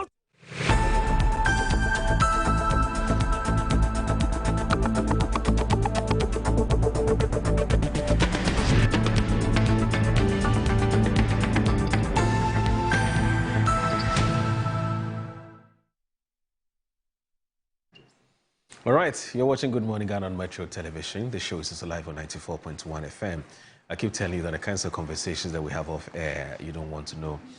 They are not meant to be consumed on air. It was only consumed off air, but nothing to be worried or scared about anyway. So, Mr. Fred Thompson is here. He's a banker, a member of the MPP's communications team, and also Wanda Madilo, a development experts and a youth activist and also a member of the NDC's communications team as well. Wanda, sorry for interrupting you when you were on the floor. No, that's fine.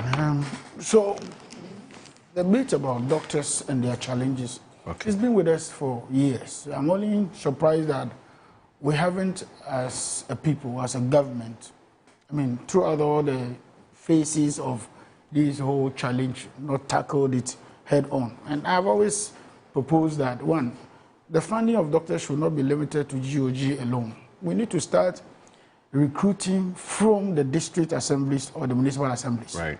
So that, for instance, Ketu South decided that, okay, I'm sending 5 people to medical school this year. And those 5 people will be on the budget of Ketu South. And then they are bonded. Right. So that when they finish, they come back to the constituency to come and serve, or to the district to come and serve. Then you don't talk to me about posting. You don't talk to me about inadequacy of infrastructure. You don't talk to me about accommodation. You don't talk to me about lack of training or, prospects for training and all that. Because you were sponsored from the same place you grew up. And so coming back should be a joy. And I don't need to even give you accommodation further. Because before you went to school, you were already living in a house. Or you live in the same district. I'm sure that some of these interventions will help us. Number 2, I have also always stated that, look, this business about having all the schools, all the training schools in Accra and in, say, in the northern region, in Ashanti, is a concern. The likes of the teaching hospitals in Ho, the likes of the ones in northern region, the likes of the ones in Cape Coast, in Takoradi, all of them, all the regional hospitals, should have facilities to train doctors. And that way, if Takoradi is training doctors, and you finish and they're taking you to a Hunter West, you won't have a problem. Because that is still within the region. And so you can't be talking to us about the remoteness of the place and all that. Number 3, parents who also want their doctors to, their children to be trained as medical doctors should also be playing a role in this whole business. What role should they play? Your son wants to be a medical doctor. Government spends so much money to train them. They are now medical doctors. Suddenly they have discovered that they can't go to the remote village areas in order to work. What role should parents play in this matter? Conscientizing.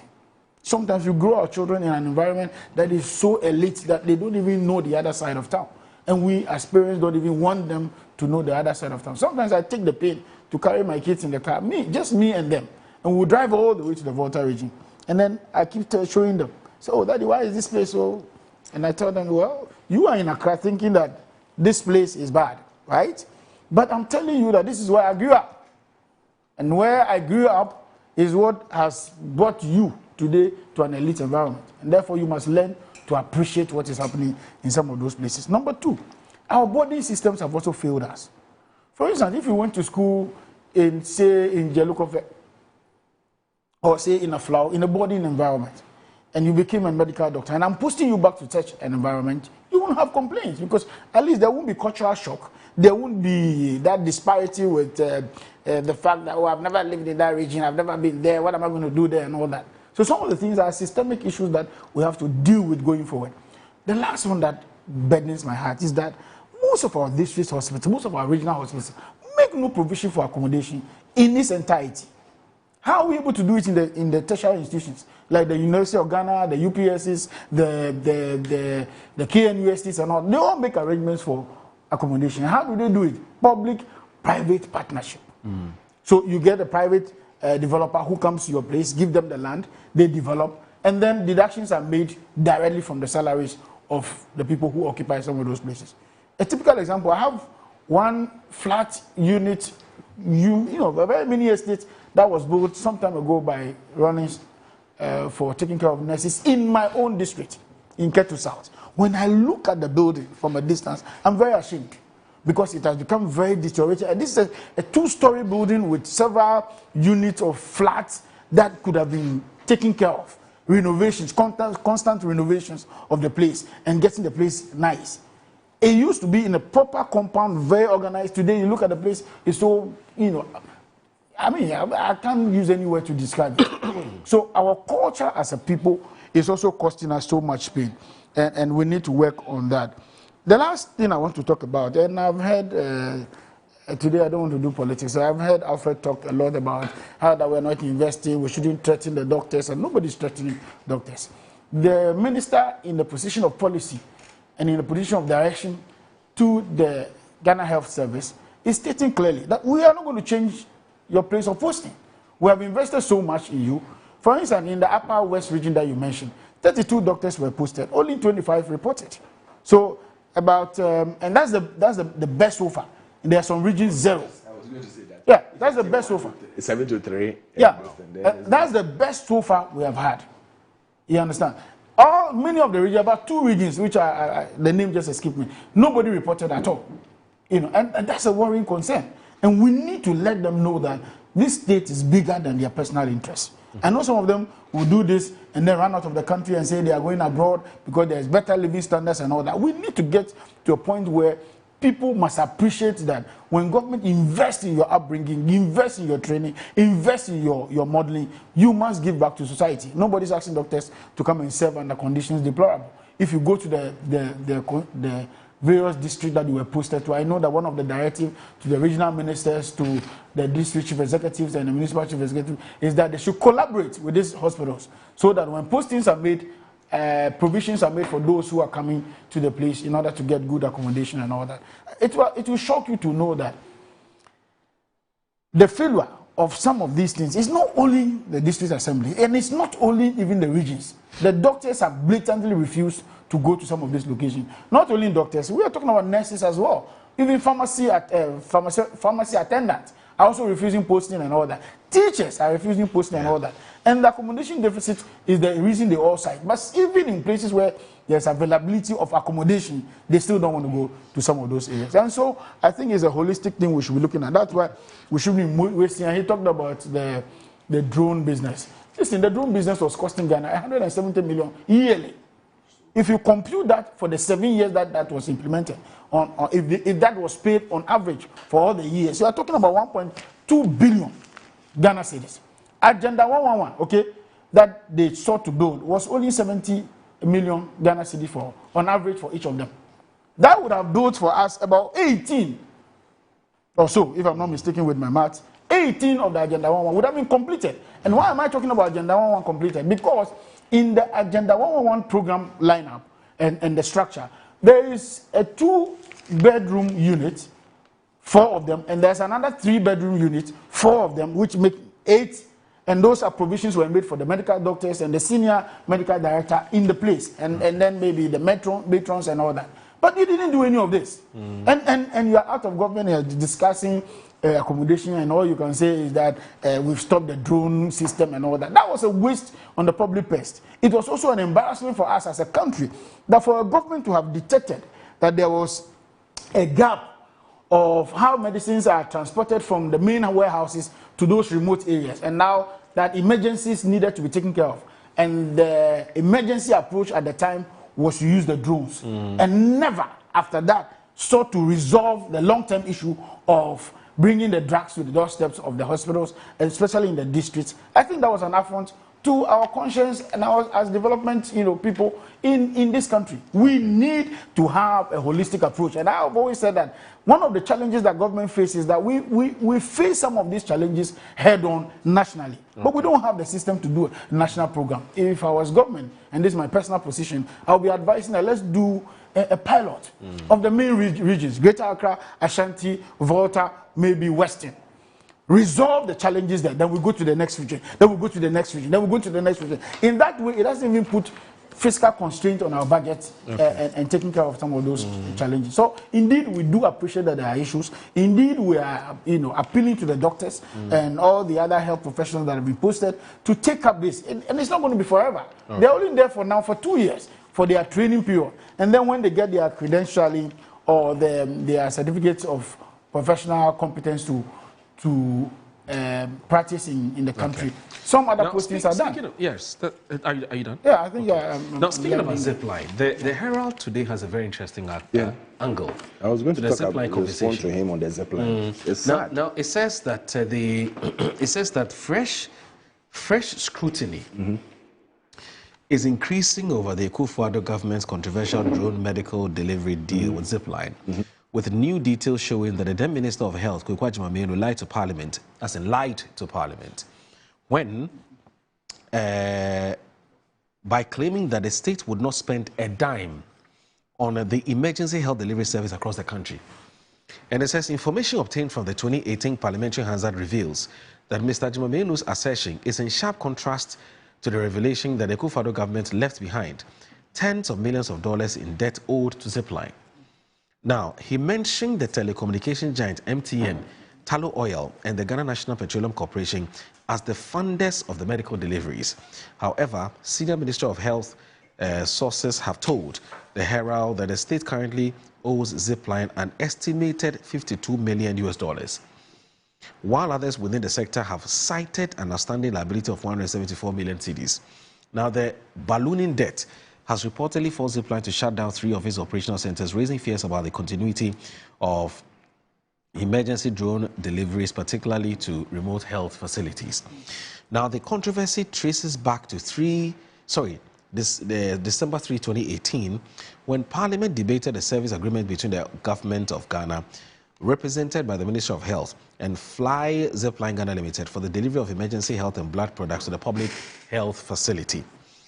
Now, during the debate, Mr. Jimamenu sought to reassure MPs that Ghana would not be financially burdened by the agreement, insisting that the project was being funded by corporate bodies rather than the state.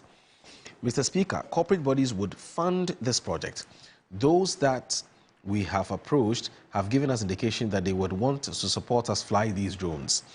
They would want parliamentary approval before they commit their funds to it. It was gratifying to note that corporate entities like the Ghana National Petroleum Corporation, MTN and Tullow Oil have agreed to partner with the Ministry of Health to cater for the ministry's financial responsibility in the execution of the project. It was gratifying to know that GNPC has already pledged to provide funds to cater for the operational costs of the project for the first year.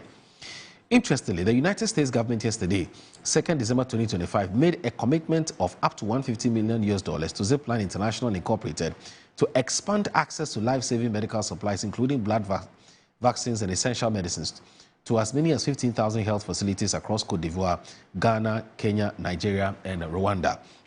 According to the U.S. Embassy's digital press briefing, the support forms part of the U.S. Department of State's new America First Global Health Strategy, which aims to increase value for the U.S. taxpayer by reducing waste, eliminating dependency, and ensuring that development assistance aligns with U.S. foreign policy's priorities. And it says, according to Jeff Graham of the U.S. Department of State, the strategy strongly emphasizes delivering critical medical products to populations in remote and underserved areas. He said, partnering with Zipline, an American robotics and drone technology company, it's central to modernizing the U.S. approach to global health. And it says in 2018, record of Parliament, the then health minister, and the story continues on page 13. Okay. I'm looking for the... Okay. I'll find that story shortly, and then I can bring you in. Okay. So the then minister stressed that the government was not directly paying for the service and that Parliament's approval was needed only to give confidence to private sectors or private funders. Now, a major point of contention during the proceedings was the true cost of the service. Mr. Castle Atoforson, then minority spokesperson of finance, challenged the figures presented by the health minister, pointing to provisions in the service agreement that suggested a far higher monthly commitment. Mr. Jimamenu, however, insisted that the correct figure was $88,000 per distribution center per month. Citing page 33 of the agreement, we would only pay $88,000 per month for this. But Dr. Atoforson disputed this, citing Schedule 2 of the agreement, which outlined phased cost increments of $11,000, $27,000, $59,000, and finally $88,000, depending on the level of operational capacity achieved. Now, end here. He further cited other pages that detailed penalties and additional charges for non-performance or late payment, arguing that the actual monthly commitment could escalate significantly beyond $88,000. Mr. Speaker, this shows exactly how the cost is being built up. When they achieve 75% completion, we would pay $88,000 on top of the other phase charges. The debate at the time raised concerns among MPs that a deal had not been adequately costed and that the ministry was presenting only selective elements of the contract. Nearly 7 years later, the financial reality appears far removed from the assurances given to the Parliament. Instead of being funded by private companies, as the current health minister, who doubles as MP for Djaboso, Kwabena Minta Akando, is claiming the government of Ghana is now grappling with the arrears owed to the same service provider. Insiders say the accumulated debt has already undermined service delivery, with Zipline scaling down operations due to unpaid bills. Records show that the service agreement was presented to Parliament on November 27, 2028, and later referred to the Health Committee for consideration. Now, despite this engagement, questions remain about why the ministry assured Parliament that the state bore no financial responsibility, given that the contract contained explicit service-based charges and penalties tied to performance and payment timelines. All right, so okay, right. So I hope you get the Dango. Yes, the Herald is coming from. So there's been some dishonesty on the part of Achimameno, as the Herald is saying. Yeah, please. It confirms our long-held view. Remember when? I'll bring you in. Yes. Remember when? You remember when I was going to do politics too? I don't do politics. I'll say I'll stay to that. You remember when Zipline was being, contemplated? There was a lot of uproar with the cost. The initial cost was $12.5 million. And that was to be borne by government. Yes. Beyond that, even the centers where they were going to operate from was being borne by government. So government initial, investment is way beyond the 12.5 million. We were to supply for them the areas, the various zones or centers where they were going to operate from, was to provide security for them. We were also paying the $12.5 million. And then on average, an average delivery cost $17. At the time, the dollar to CD was about 5 Ghana cedis to the dollar. Today, we are hovering around 11, 10, 11, and all that. Even went as far as 17, under their own watch. And so you will not understand why they continue along those lines. Okay. Government lost so much revenue in that respect. And I have proposed that, listen, one of the ways to solve this Zipline challenge, at the time, they told us that it was an emergency. How? If you had a company and there's an emergency, what do? You do the emergency quick fix. And then you get back, look at the entire project now, and design a solution that is either short-term or long-term or medium-term. You saw this problem in 2017. By 2018, they were telling us that we needed it.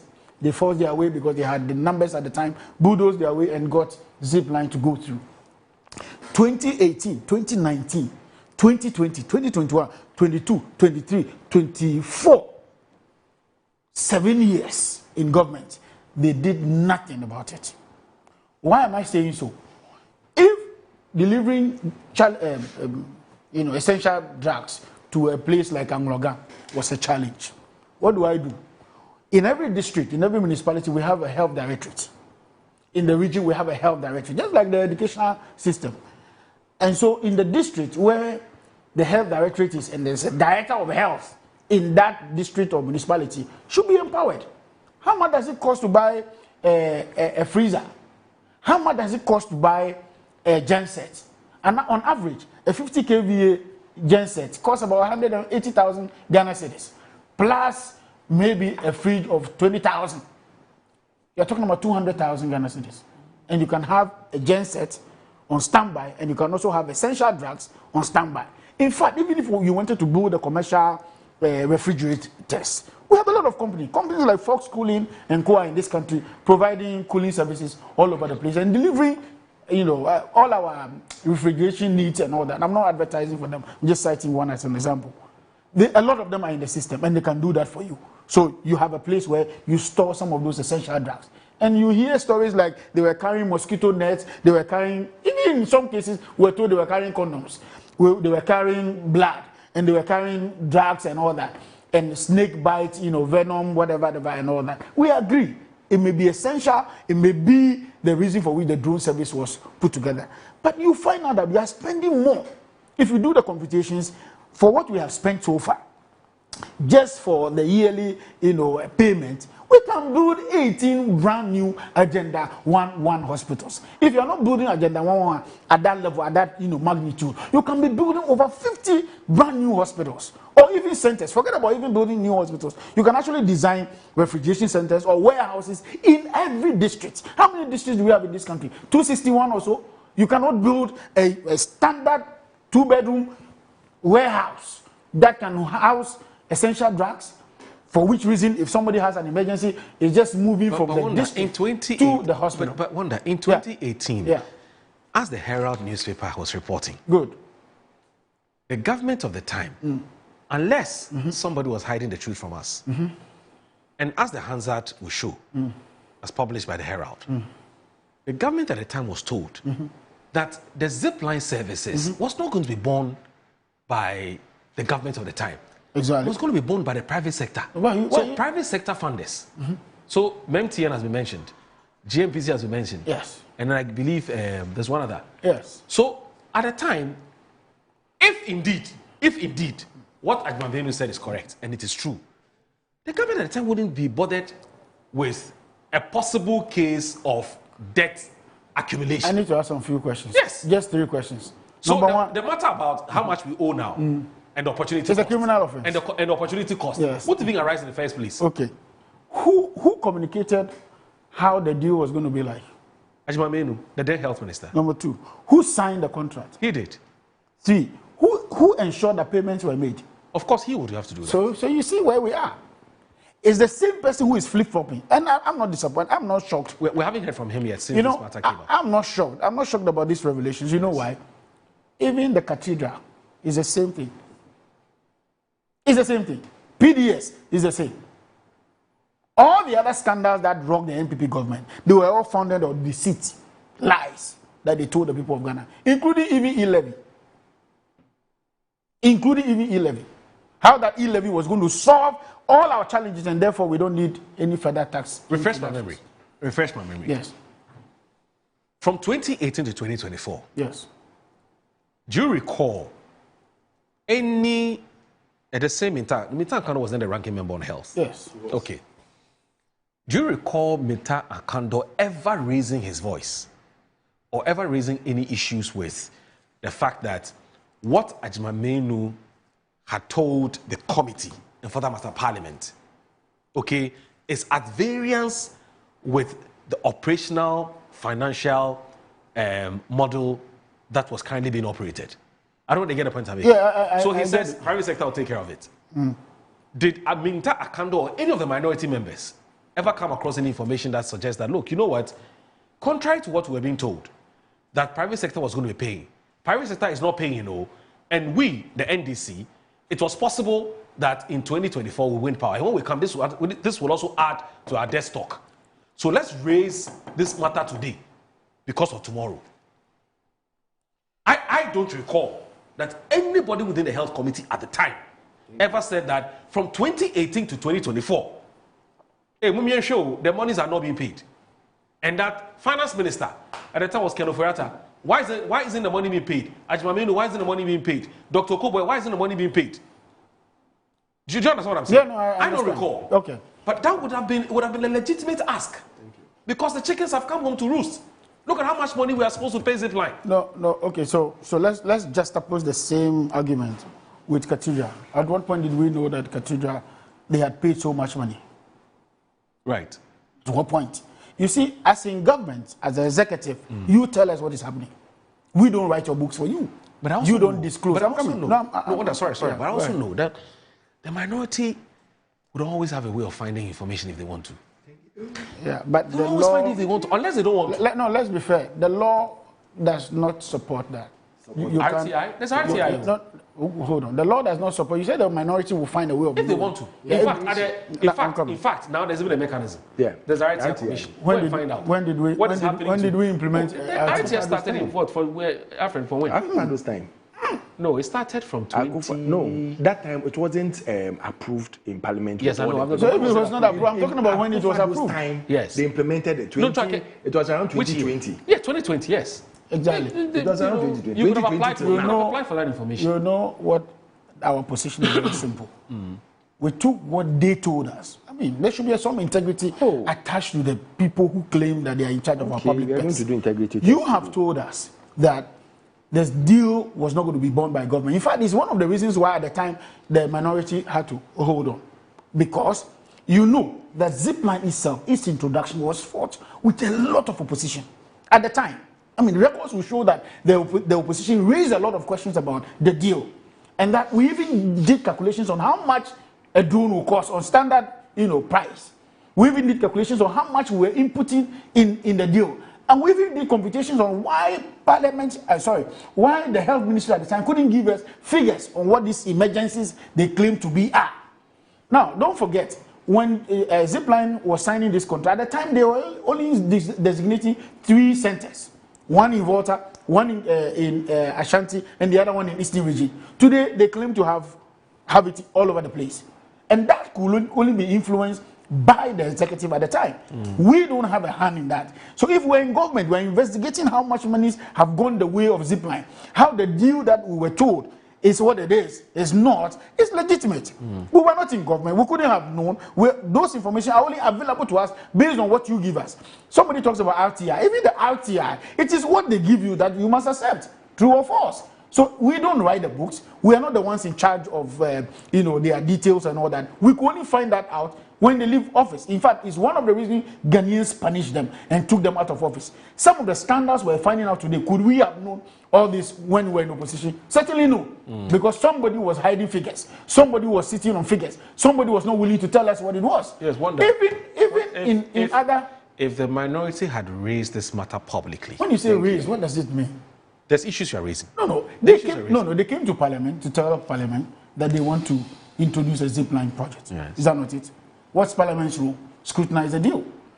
That is prior to implementation. Prior to implementation, issues about who is at the back of it, which company are you dealing with, whether we have to sign an agreement or you must come to Parliament for review, how much the cost will be. Period. It ends there. The implementation and all the other issues that come with it is a business of the executive. And we only get to see that somewhere, sometimes in the budget. And if it's not in the budget, because it may not come as an item line, because an expenditure of the Ministry of Health. And so it must be hidden somewhere under maybe drugs delivery or transport or whatever else, which will miss you. But you can only get those details in its entirety if you do an audit. And the audit is revealing some of these issues. Where is the crime of the sitting government at the time? Okay. Today. I get it. What's the crime? I get a point.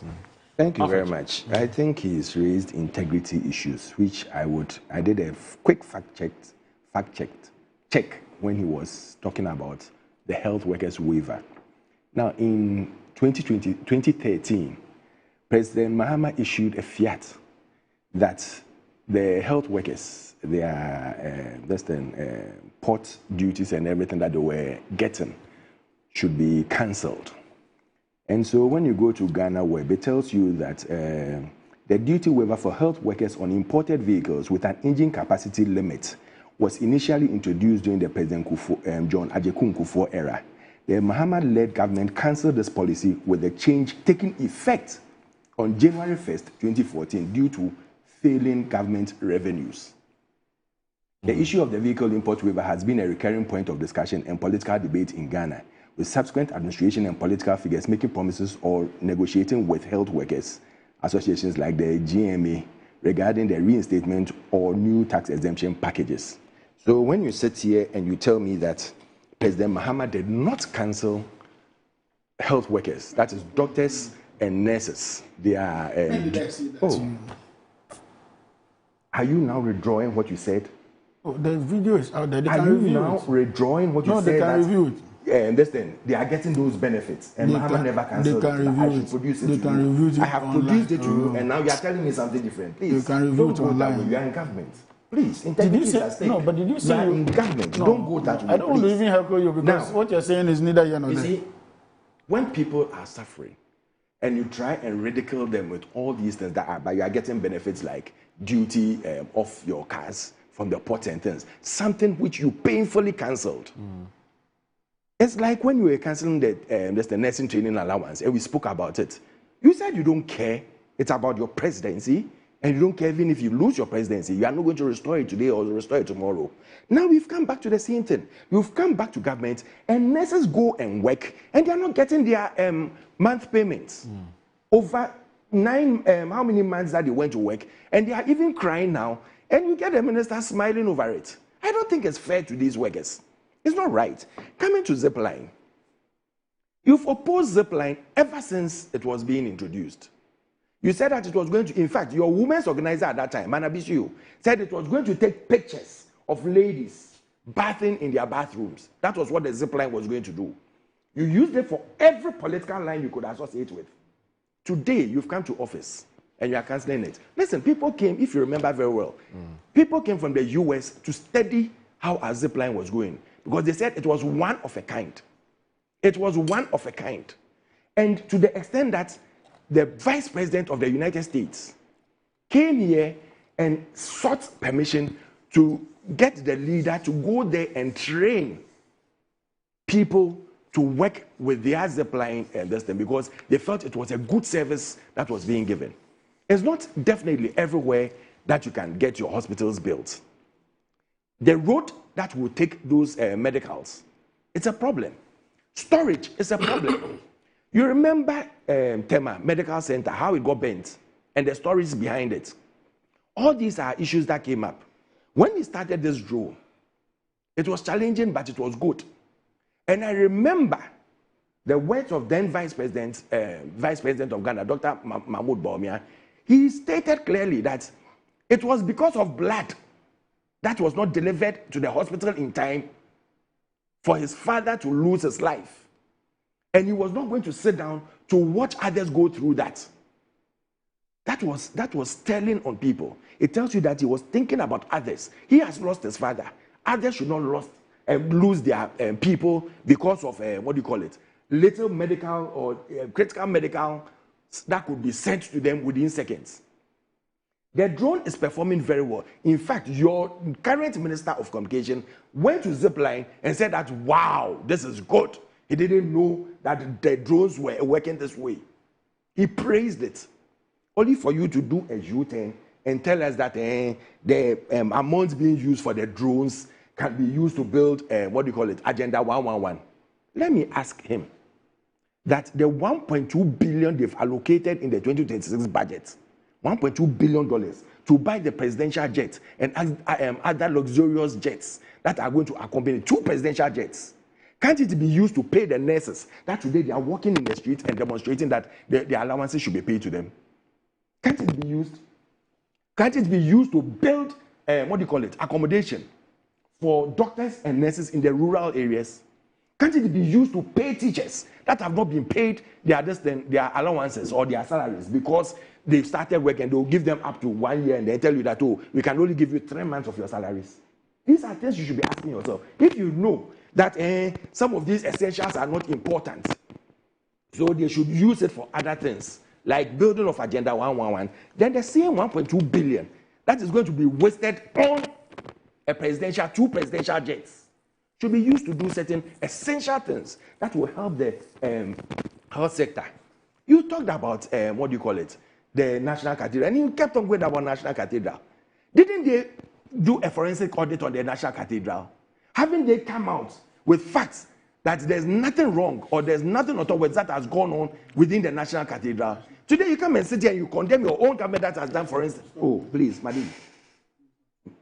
The government doesn't. No, the government's fact. The government hasn't done any forensic audit yet. What is that? It's just a normal audit. Normal audit. Yes. And have they come out? Have they come out with any? They've asked for a forensic audit to be conducted. They've asked for a forensic audit, but they've done normal audit. The normal audit they did. Have they come out with any facts that shows that? No. Thank you. So far, so it tells you that. Listen, and in fact, I even heard the president saying that it's a project that will be continued, but it will be used for some other. I don't know whether he said a museum or something else.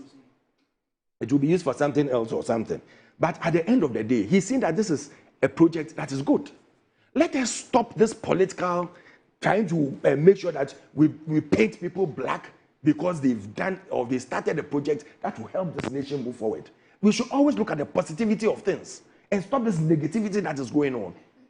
You sit in the same shoe where even your budget under debate today, there are figures that are being questioned. Your budget under today, where you have no Ministry of Railways, but you've quoted Ministry of Railways figures and facts in it. It tells you that this is copy and paste budget. And you come and sit on set and come and condemn people who you've copied their budget to use for your budget. No. Please, let us stop going on that agenda. Let us stop this thing that is not going to help us. You know what? We need to seriously sit down and critique what they are doing. It's for them to listen, to learn, and to do something right. President Mahama is a wonderful person. He's a lovely person. His human relation is excellent. All he needs to do is to leave a legacy. If he listens and he goes through some of the mistakes we did within our time. We are human. Definitely, we will do mistakes. All right. When he looks at our mistakes and corrects them and does things better, he will leave his legacy. Okay. But if he's going to listen to his foot soldiers, who are going to tell you that you can use some of that money, the zip line money, to build hospitals. Okay. Meanwhile, he knows that we have $1.2 billion that could pay nurses and doctors and pay essential workers. Okay. And you know that the same person in 2013 ordered that from 1st January 2014, they should cancel all, benefits that were doctors, health workers, not doctors alone, doctors, nurses, and all health workers were getting at the point, which was done by President Kufuor. Then you come and sit here and you think that is okay. It means that everything I said, he hasn't even taken points down to tell the minister that I think we should join with them and see some of the essential things they need. Because when we were doing our last elections, I was part of the identifiable group. And when we met the doctors and nurses, one of the things they brought up was this cancellation of the benefits they were getting. And doctor, I remember, told them that, listen, there were problems that had gone on. We've gone through some of the documents and we saw that people were abusing the system. Now, with the introduction of the Ghana card, it will mean that everybody has the unique identity, and that if you are given 5 years to do 1 or 2, you can use that 5 years to do 1 or 2. And the Ghana card will not allow you to do another one. So people cannot use your name to abuse the system. And they were very happy about it. These are things you should learn and make sure that you do and implement and make things better for Ghanaians to all enjoy. You may be enjoying now. So you think that the doctors and the nurses and the teachers who are going through strenuous pain, who are going to rural areas to work, who are sacrificing their lives for this country, should not also benefit from anything. I beg to differ. And I think Ghanaians to think again. All right. And you brought back that policy in 2024, August, thereabout or so. I was going to talk to that issue. 2024 August. Okay, so 2024 August to now, they can't use it to get the, right information. I was just wondering why for 8 years you only had to bring it in 2024. No, you know when the policy was started, President Kufuor's time. I know. And for 8 years, NDC did not touch it. Yeah, and you know right now they are bringing a policy that is even countering this right information. Which right information? I'm talking about the importation. The vehicle importation waiver. Anyway, so we'll take back again. Yeah, but I'm saying that it was cancelled in 2013. Yes, I know that. Yeah. So no, I thought you waited for 8 years and brought it to. No, we waited for 8 years. You have to do certain things to implement. And one of the things I told you that we had to do was to do the Ghana card to make sure that people don't abuse the system. It's part of the ways. All right. So the three of us all have Ghana cards. So we're just taking a short break. Because I know you like coffee. I've just been told that you like. I've just been told you like coffee. No, I want to just make a quick list. No. Of the mother. Okay, but I'll do that. We are not done. We're not done. You still have the time. I want you to take only it. Otherwise. Oh, the coffee. I've taken it now. All right. So watching Good Morning on Metro Television. Don't go anywhere, please.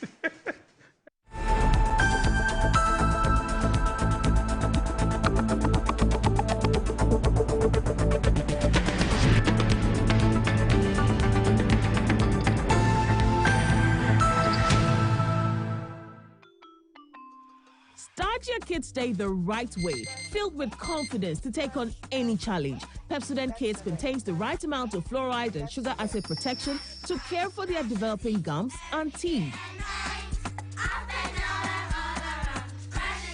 Grab either orange or strawberry so they brush with the sweet flavor they love morning and evening. Pepsodent Kids, giving your children a bright smile for a brighter future. Me chechi woni nara me din e de baby da pa me di ade sonko kra na ebremo nya ode to aduane mo ama waduane e de pa na me de bremo eno any some spices in here emu wa wo bebre o various flavors ubenya eya akoko ubenya nantwie ye de ku jollof ma emu ye de ubenya ye de ku nkwan ye de ku froye mu ho na ko pebito na ema waduane enye de unyimi nia ye nkon ye konko tie nya nkofo eka. Autant de communication, nous enjoy Oduba, the Samu spices. One in the essence, no pie. I'm going to get that. Samu spices in a BTA, daddy so say. Samu spices, Samu spices, Nyama chicken. Samu spices. In Sanaka in Kitwa, mixture 10 grams. You want chicken, spaghetti, garlic and ginger, stew, and jollof, and the flavors of Adobe bread. Some spices. Yes, Saka. FDRJ Jadien Kratoyatum.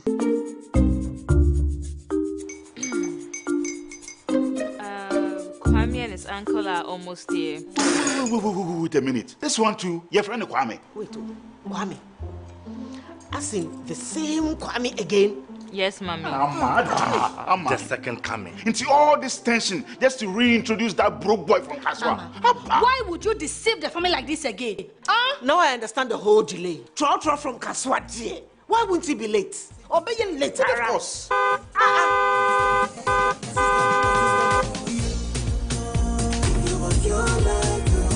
Star 712 hash, star 712 hash.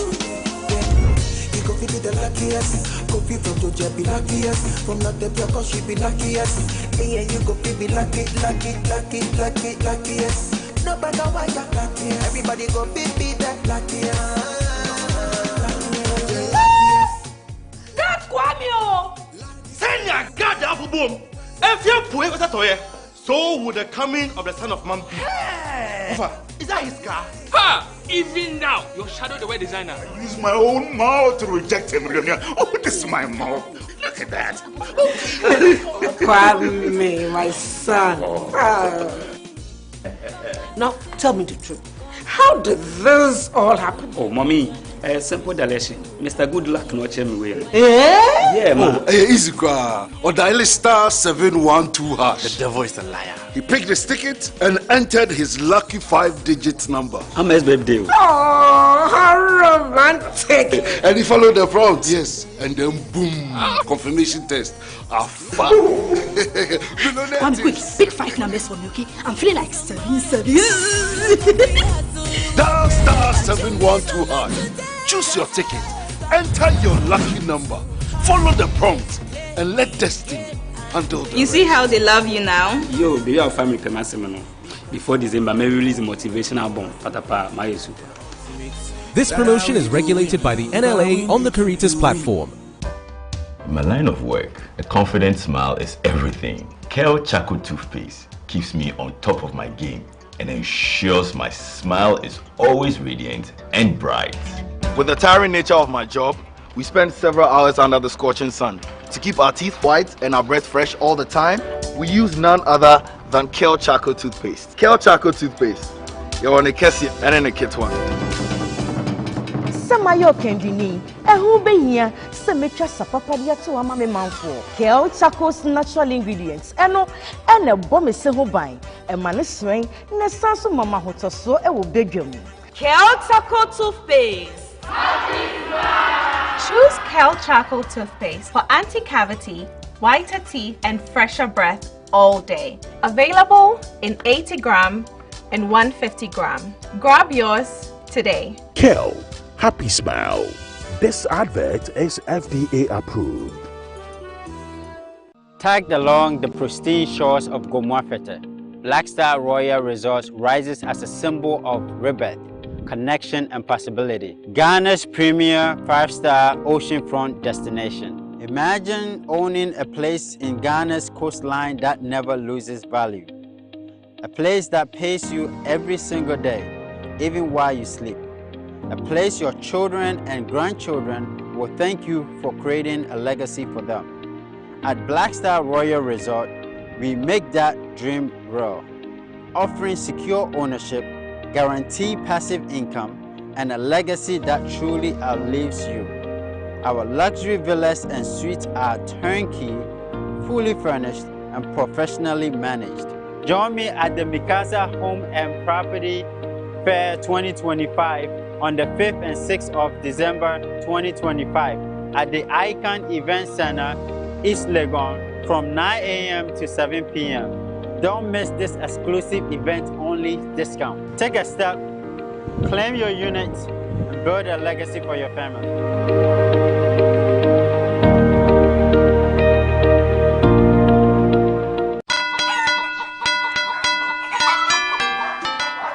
Christmas, Cartus Agri Limited is bringing you freshness, flavor, and festive joy straight to your home and office. Right here in Accra, Kumasi, Cape Coast, and Takrade. Cartus Agri, your number one poultry plug. Fresh birds, sweet eggs, delivered with love. Get ready for our juicy Midofopa package. You get 1 broiler, 1 layer, 2 crates of eggs, plus our special chicken spices. All for only 450 Ghana cedis. Midofopa, sweet value for you. Or go big with our Coco Bolobo package. That is 2 broilers, 2 layers, 2 crates of eggs, and chicken spices, just for 800 Ghana cedis. A Coco Bolobo.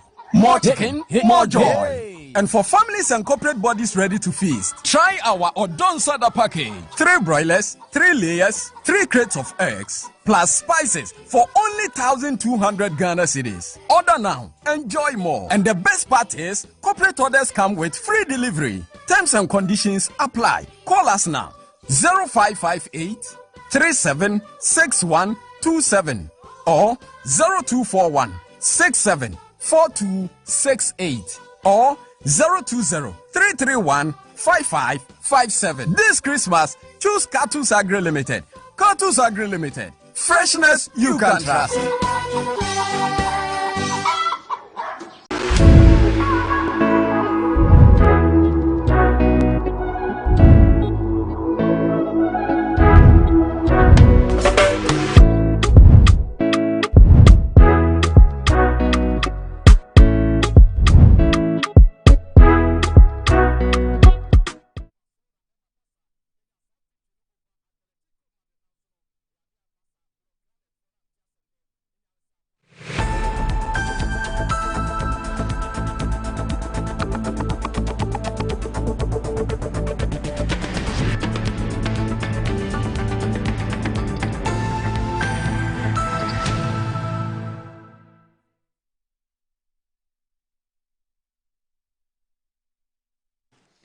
You're watching Good Morning Ghana on Metro Television. The show is also live on 94.1 FM. My name is Aldo Moro. It's getting more and more interesting here. So, next I want us to look at an issue. Oh, sorry, you wanted to land on the... Yes, I wanted to talk about... You said you wanted to say something small. Oh, yeah. Yao Ado, who is a very good friend, and his brother is Pablo. Yao Ado. Okay. What do you call it? Minister for Youth. They lost their mom, and this weekend she's being buried in Ewukukura. Oh, okay. That is Ekropon. So I'm just announcing it. I hope to see you there. Yeah, Yao's a very good friend. I wish them my deepest condolences. All right. Oh. He's your friend as well. He's a good friend. Yes. He's I believe you know him. I bet you know Pablo. Yeah, Pablo is my buddy, so I'll show you there. So I guess that... he does, why not? I guess that collectively we can say that they should take heart. Yeah. Heartfelt commiserations to the family. I wanted to announce it today. I forgot, so I just remembered it. That's fine. That's fine. You know, when you lose your mother, it's a different matter. It's sad. I mean, it's not an easy... Anyway, so let me read a few messages that have come through on the issue we raised earlier today, which has to do with the zip line and doctors refusing posting to rural areas and so on. Now, Alhaji Hamza from Pig Farm says, Assalamu alaikum, my brother. In Islam, truth be told, I totally agree with the majority leader that a zip line contract should be cancelled. We cannot use 170 million cedis of the poor taxpayers' money to pay for the service of the zip line without value for money. In my humble opinion, those money should be used to purchase the drones for our health sector. We should be able to own the drones ourselves as a nation instead of paying huge amounts annually without value for money. Indeed, Ghana was a crime scene under Akufo-Addo, Dr. Bawumia and the NPP government. But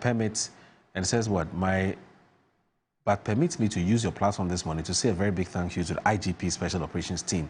They're doing a wonderful job in Tamale and the surrounding villages by fighting crime in the arrest of drug peddlers. They have our support and that of our chiefs. ASP Abdul Jalil, God bless you and your team. We are so proud of you. Keep it up. Samuel Brian Boabing from Awishi says that Mr. Mohammed and his enablers can go ahead and undo everything the Eswa government achieved. These Kwekwanasi stories are becoming far too many. Yesterday it was one thing, today it is another, and tomorrow it will be something else. We're tired. They never liked the zipline project from day one. We were told it would take pictures and videos of our mothers, wives, sisters, and girlfriends. So the current developments do not surprise some of us. President Mahama returned to the Jubilee House simply to prove that he was not a one-term president, sought his family, friends, and cronies out, and nothing more. We have traded our color television for black and white. Samuel Brian from Awoshin sent that message. Prosper Ashikwe from Asylum Down. You're a very good friend, Prosper. Yeah, Alfred, he says, Moro, what is my senior brother Alfred saying? Anyway, extend my warm regards to him. Moro, do you remember that zipline matter became topical some 6 years ago when Bismarck Brown, those days of Happy FM, brought up the issue and talked about the fact that we were paying unnecessarily too much when we could get the drones for almost free. An American company was going to use Ghana as a test case. Alfred Thompson's people engineered his sacking from Happy. He joined Atinka FM TV, and he was also chased and hounded out. And we had to pay for that zipline drone project. And now we are here discussing how much, as a country, we're paying annually for something we could get as grant. This is what we do to ourselves as we bring communicators to defend corruption as if it is divinely ordained. We are extremely wicked society. Carlos from Ododo, a long time. It says that regarding the zipline issue, just like many other contracts, the previous government, the NPP, structured it in a way that even after leaving power, they could still be at home and benefit from the proceeds generated from that arrangement. This is why the current government must be very careful and watchful on how they handle the matter.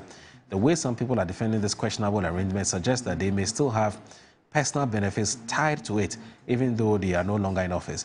As with other contracts, we need to approach it cautiously. If it becomes necessary to cancel it, then the government should do so and introduce a better alternative for the country. Thank you, Moro. Carlos from Ododojo, and I say God bless you. Mr. Dauda from Accra says, good morning. There was no way the minority could have gotten the facts and figures from the MP government, even when about 80 members of their members of parliament stood for the removal of Kenneth Ofori-Atta. Nana Addo managed to stop them. Mr. Nunu also sent a message. He says, good morning, Mr. Moro. I trust you're doing well. Is the man who was introduced as an MPP rep representing the party or Dr. Bawumia? Because I don't get it. He's introduced as MPP rep, and all he does is following is promoting Dr. Bawumia. I think this is unfair and gives the impression that the process is compromised. And it says, Mr. Nunu. Okay. Reverend Jones Latte, my favorite Reverend Jones Latte, is... he says he's a journalist, always a journalist. He says that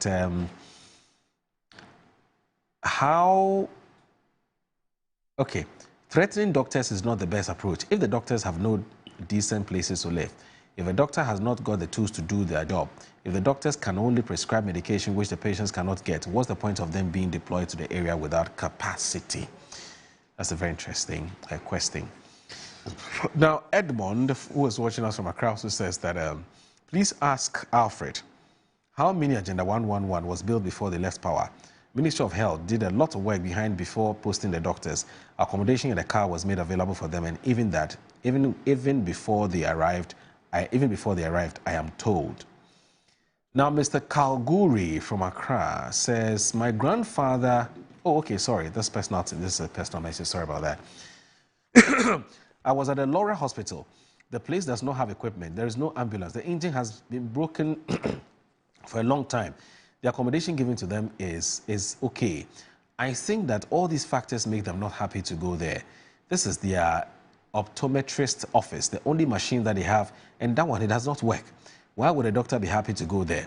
The Laura hospital is a sad, sad case. You can mention me. Okay, that's Kalguri.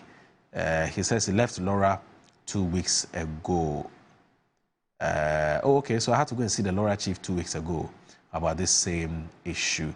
But Mr. Kalguri, my condolences. Your grandmother and your grandfather died 6 days ago. My heartfelt condolences to you and the family. And may God,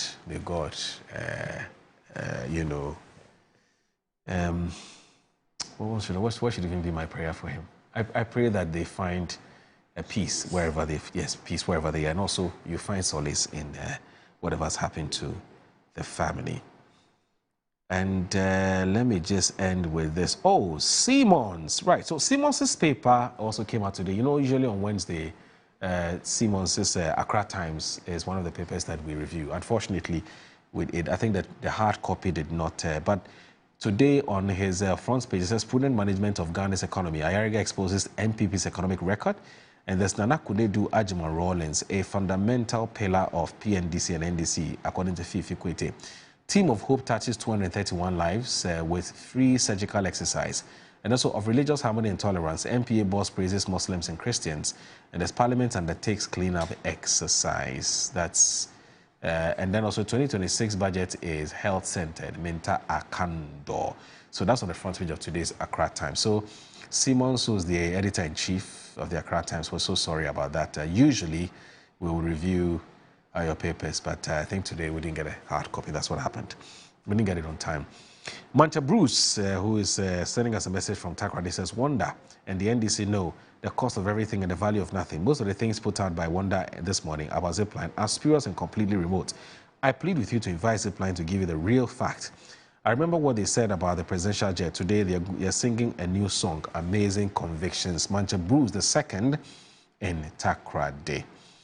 Ali Horeya, he says, good morning, my brother. I heard the drone supply only condoms, if I may ask, please. Ali, why? Do you have a problem with drone supplying condoms?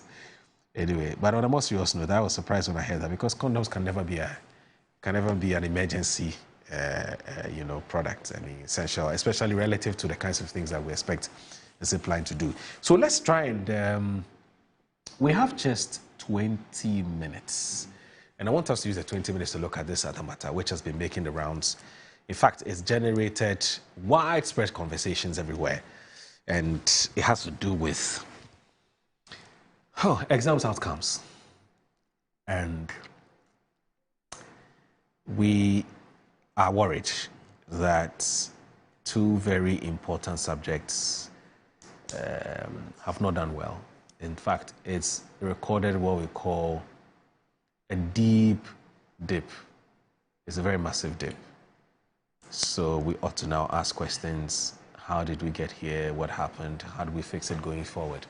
I really would have wished that we depoliticized this, but I also know this is Ghana.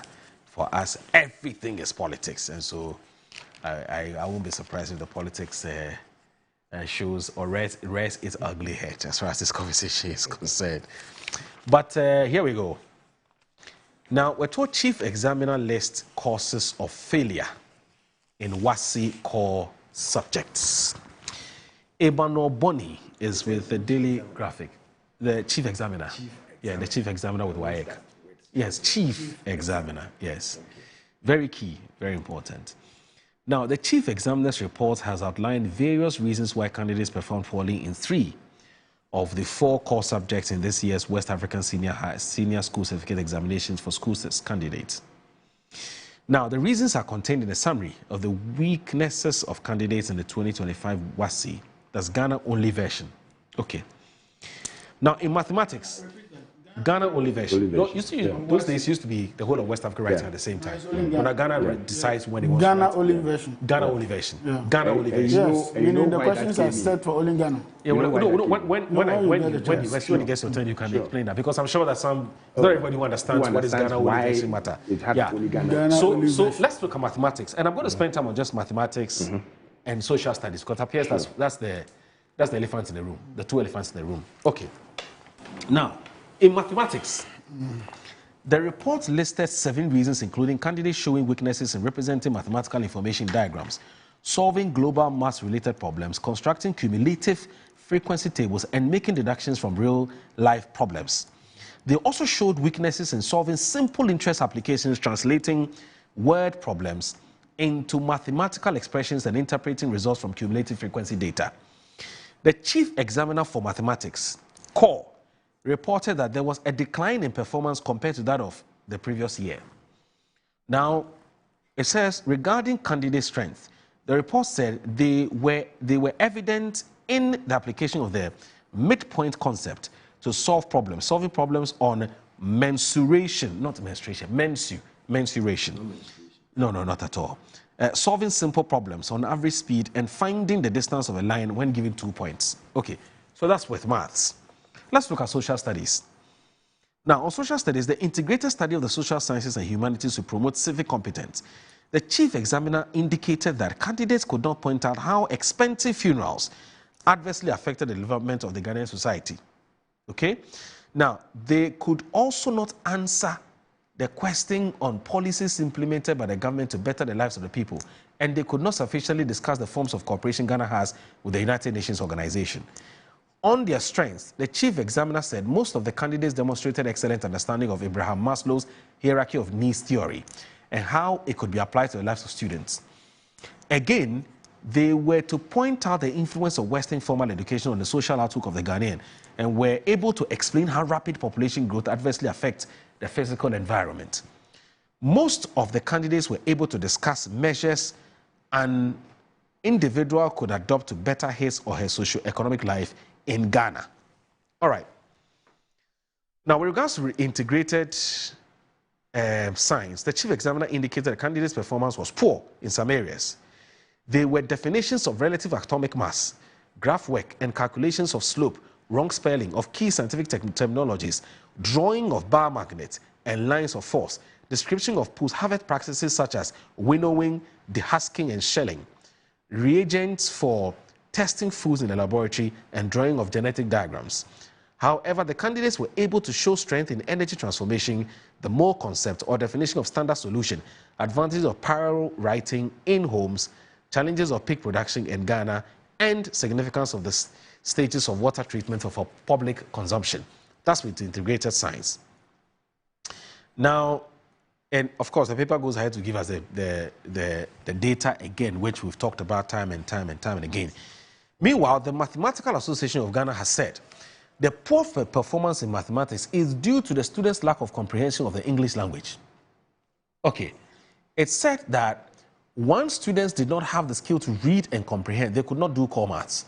The poor performance in mathematics is due to the students' comprehension of the English language because mathematics is written in English, so they have to translate the English language to mathematical language before they can solve the problem, right? That's according to Timothy Dogbate, who said in an interview with the Daily Graphic. He said mathematics also needed constant practicing, and that was what the students needed to imbibe in order to become perfect, and that students would have to discipline themselves by doing that. You can just take the book and the reading, you need to get a pencil or a pen, he said, and that you have to get a book, you have to get a jotter, and you have to get a marker board, then you have to start solving the problems, and it goes on and on and on and on and on. So, at least we have an idea, or we have a sense of what the chief examiner's take on this matter is. Remember, this is not a full report. We are actually being told this is just a preliminary comments by the chief examiner. We'll get a full report, and I'm sure that we'll all have the opportunity to examine it and interrogate some of the things that the chief examiner would have written or would have inputted into that report. But for now, this is in summary what we're told the chief examiner's commenter. Let me start with you, Alfred. What do you make of this? Okay. It's sad. It's sad, and I'll say it again that it's sad. Fortunately, you can't take politics out of this because, you know, every time that our brothers from the other side come into government, when you take health and education, they don't care about them. They have their opinion about teachers and they have their opinion about nurses and doctors. What is happening to the doctors now is the same thing that has gone through for the last 8 or 9 months with the teacher fraternity.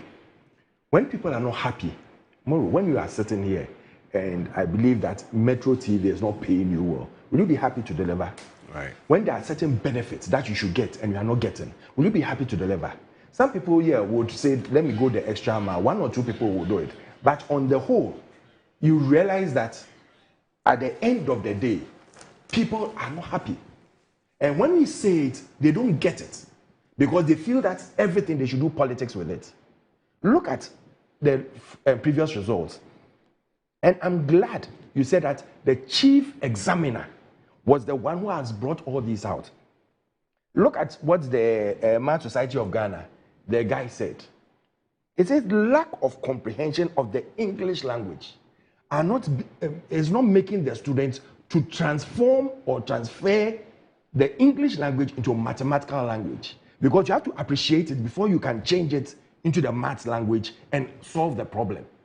Now we have a Minister of Education telling us that we should look at localizing teaching. That is, we should go into our local dialects. It became a topic that we were debating. And you get his people coming to sit here and say that, but that is how things should be. Please. You see, we are competing with a global world. And when we are doing things, we should know how we go about it. The other thing they said was that they showed weakness in maths. It tells you that they were not prepared for these exams. It was not for nothing that the previous government was buying past questions and examiners' reports for them to read before they go into an exam room.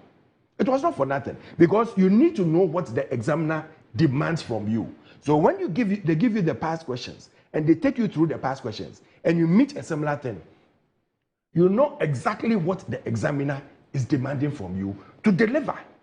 If you don't know and go and sit down, you will think, oh, I've answered. When they ask you, you say, this paper, I answered, pow, I answered, but you will come and you will not get what you got. It will come and you will not get what you expected to get, and people become disappointed. The kids that have been taken through this last 8 years, the glory they are taking for saying that, oh, the nation, they've done so well, they should take that same shame when it comes to results delivery. Because you can't sit down and say that, oh, as for the nation, there we've taken it, that, oh, things are getting better because of the things that had been put in place, both by the previous government, the IMF, and what they expected us to do. Then when it comes to education, say that, oh, but those were your kids, those were people that you left for us. When we left them for you, before they go for exams, at least 2 or 3 months before they go for exams, we make sure that we give them previous questions. They go through, the teachers will go through with them on the previous exams that they've done. They take them through the examiners' reports. They talked about problem solving. It was an issue for them. So it tells you that they had no knowledge of how to solve problems, how to go through previous examiners' problems. Then you talk about social studies, answering on policies, funerals, UN-Ghana relations. They had no idea. It tells you that the children this year were not prepared for the exams. Why were they not prepared? Because a government refuses to take them through how to answer questions, how to know what the examiner demands from you, and how to know to make sure that when you go and sit in an exam room, you don't just write. It tells us that this was a government who they do not appreciate that English language is the medium for all our exams, whether local or foreign. So at the end of the day, if you don't appreciate and understand the English language, how can you deliver? That is the problem we have. Now we come back to the question of this, where my brother wants to make a hula baloo out of it about the Ghanaian question setting. We had a situation before that. We were going with all the various West African exams together. Then it got to a situation where the COVID came in. So we were not doing that exam as a whole that was to be set. So Ghana decided that, listen, we are not going to sit down and wait for 2-3 years before we do exams, because there's a backlog that we should go on. You remember that even the school, they had to go and disinfect the schools, and they made sure that people were going back to school, even when other African countries were not going to school. We took a step, and we said that if we are going to wait for them, and you said the results are going to leak, then set our questions for us. This is where we are teaching. Set our questions for us. Let the children know what questions, which areas they should study. And that is where we decided that, listen, we will take them step by step through problem solving, how to solve a problem. In maths, for example, there are certain steps. If you don't get the last answer right, once you go through the step and you show how you've outlined the steps very well, you get marks for every step you go through. So you realize that you might get the answer wrong, but because you went through the steps, you get more than what is expected from you. And that is how you help children solve their problem. So I plead with President Mahama, sit down and really look at what is going on. Because if educational standards fall, it affects all of us. If you are going to produce these children who are not able, over 200,000 children failed maths. Okay. It's never happened in the history of Ghana. Never ever. You come and in your first year, children fail just like that. I beg them. Okay. I beg them. It's the future of this country. We are not going to leave a legacy that is going to affect the future of this country. All right. Because education is pivotal in everything that you are doing. Okay. And we need to make sure that the education standards are set and set right. All right. Otherwise, tomorrow they may go. When we take over, what are we going to do? It means you have to go back and clean the mess, the difficult mess that they've taken us through. And we are not ready for that, Moro. All right. Wonderful. Moro, I am particularly shocked that Alfred wants to go along the line of government being responsible for these figures. Moro, you know I teach, I'm a lecturer. And so I know the standards, at least, that comes with these products that we're talking about. I mean, those feeding into the universities. And I can tell you, Mo, it's sometimes embarrassing when you stand in front of students and you are lecturing and they have no clue about obvious issues that you think that they should know. And why? Because the standards are falling that bad. Today we have an opposition that is beginning to pontificate about education. Oh, you were in this country and for the first time, we were running what they call double track system. Under this MPP government just passed. Double track system where students were going to school for a couple of days, 3 weeks, 4 weeks out of school, another group is going in and all that. And we complained about contact hours from their teachers to the students, how many times they sit their ass down to study in school. We said that over and over and over. This MPP government passed, never heeded to those advice. Number two, you also know that for the 8 years of the MPP government, they never bothered not to print textbooks for the schools. There were no textbooks. What did we see? They spent 34 million yearly from 2021 until 2024 to buy past questions, PASCO. Over 136 million Ghana cedis was spent in buying PASCO, never to get them textbooks or teacher learning notes, or even to give them the right environment to study. Go to all the schools. We agree that there's overpopulation because the numbers that are entering the secondary school is huge. Of course, we should expect that our population is growing. And it's not through any fault of any of the schools. And I always cite my school, President Legon. Go there right now and see the numbers. The sheer numbers. When I was in secondary school, our year batch, we were only about 524 or 618 or something. I don't remember the exact figure. Today, they are admitting in excess of 2,000, 3,000 for 1 year group. So by the time you get to the 3-year group, you're talking about 6,000 students, 7,000 students. With the same facility we left somewhere when I left school in 1999. And you have a government like the MPP today pontificating what it is. That's where we've gotten to. Then you hear this question about the Ghana only version of the WAEC. When we were in school, the WAEC that we used to write was in tandem with other Anglophone West African countries. And therefore, if you went to school in Ghana, you could easily branch off to a university in Nigeria or any of the English-speaking West African countries. Today, you don't have that. The questions that are set are only set for Ghanaian students. How much you have manipulated some of those processes just so that the students can pass. And then today they brought to us about somebody who was buying past questions without textbooks, without teaching and learning materials, without any proper schedule of how many months, how many weeks, and how many days the students are in the classroom. I'm so disappointed that they will even go along those lines. Because it's neither here nor there. Okay. The papers we are talking about, this exam was written in May, 18th of May. When did the NDC government take over? January? It was actually written in August. May, JHS is in May. This one no. They started writing practicals from May 18th. Oh, you mean the practicals? Yes. The exam started in May. Okay. That's what they feel. Months do they do practicals? No, he's saying generally. No, Matt, you don't know anything about education on this matter. Please don't talk about it. Don't. Go ahead. No, let's not go. You don't even know what you are talking about because the people who wrote the maths, science students wrote maths and they did practicals. Yes. What are you talking about? Go ahead. Where's your business? Please. When we say core subject, the core subject is written by all groups of students.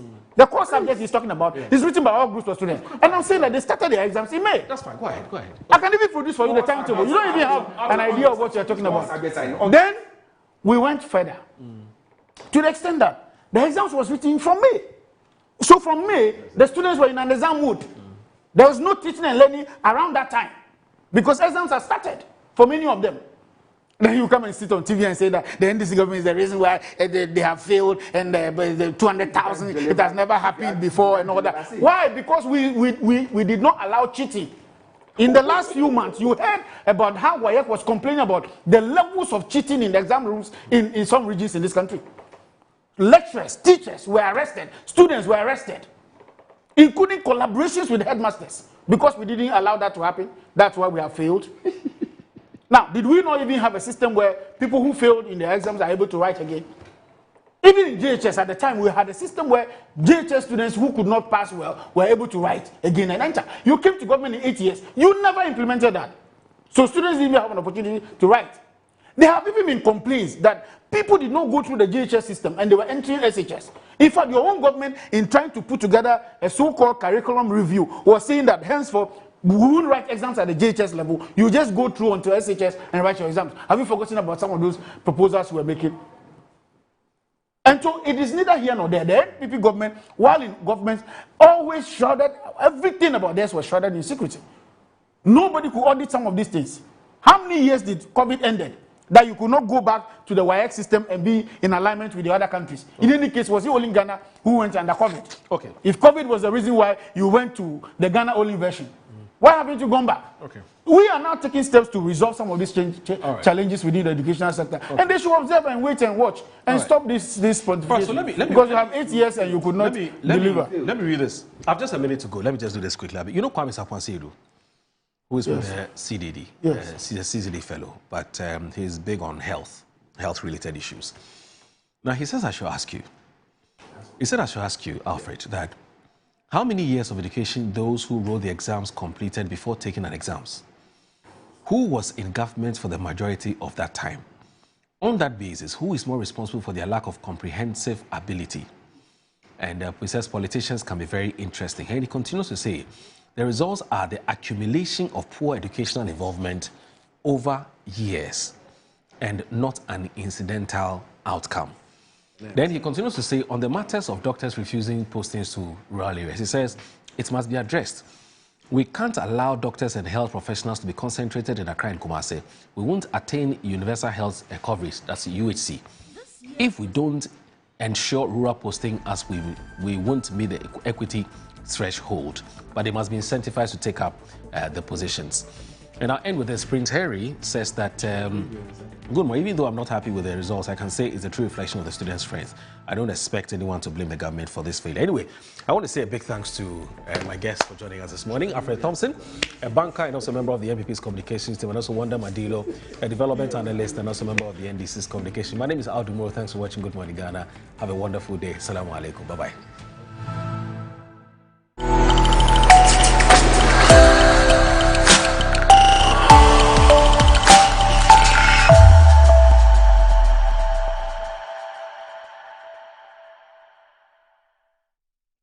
The biggest cultural explosion of the year is here. The Afro-Brazil Ghana Festival 2025. December 12th and 13th at the Kwame Nkrumah Memorial Park and Mausoleum. It's coming alive.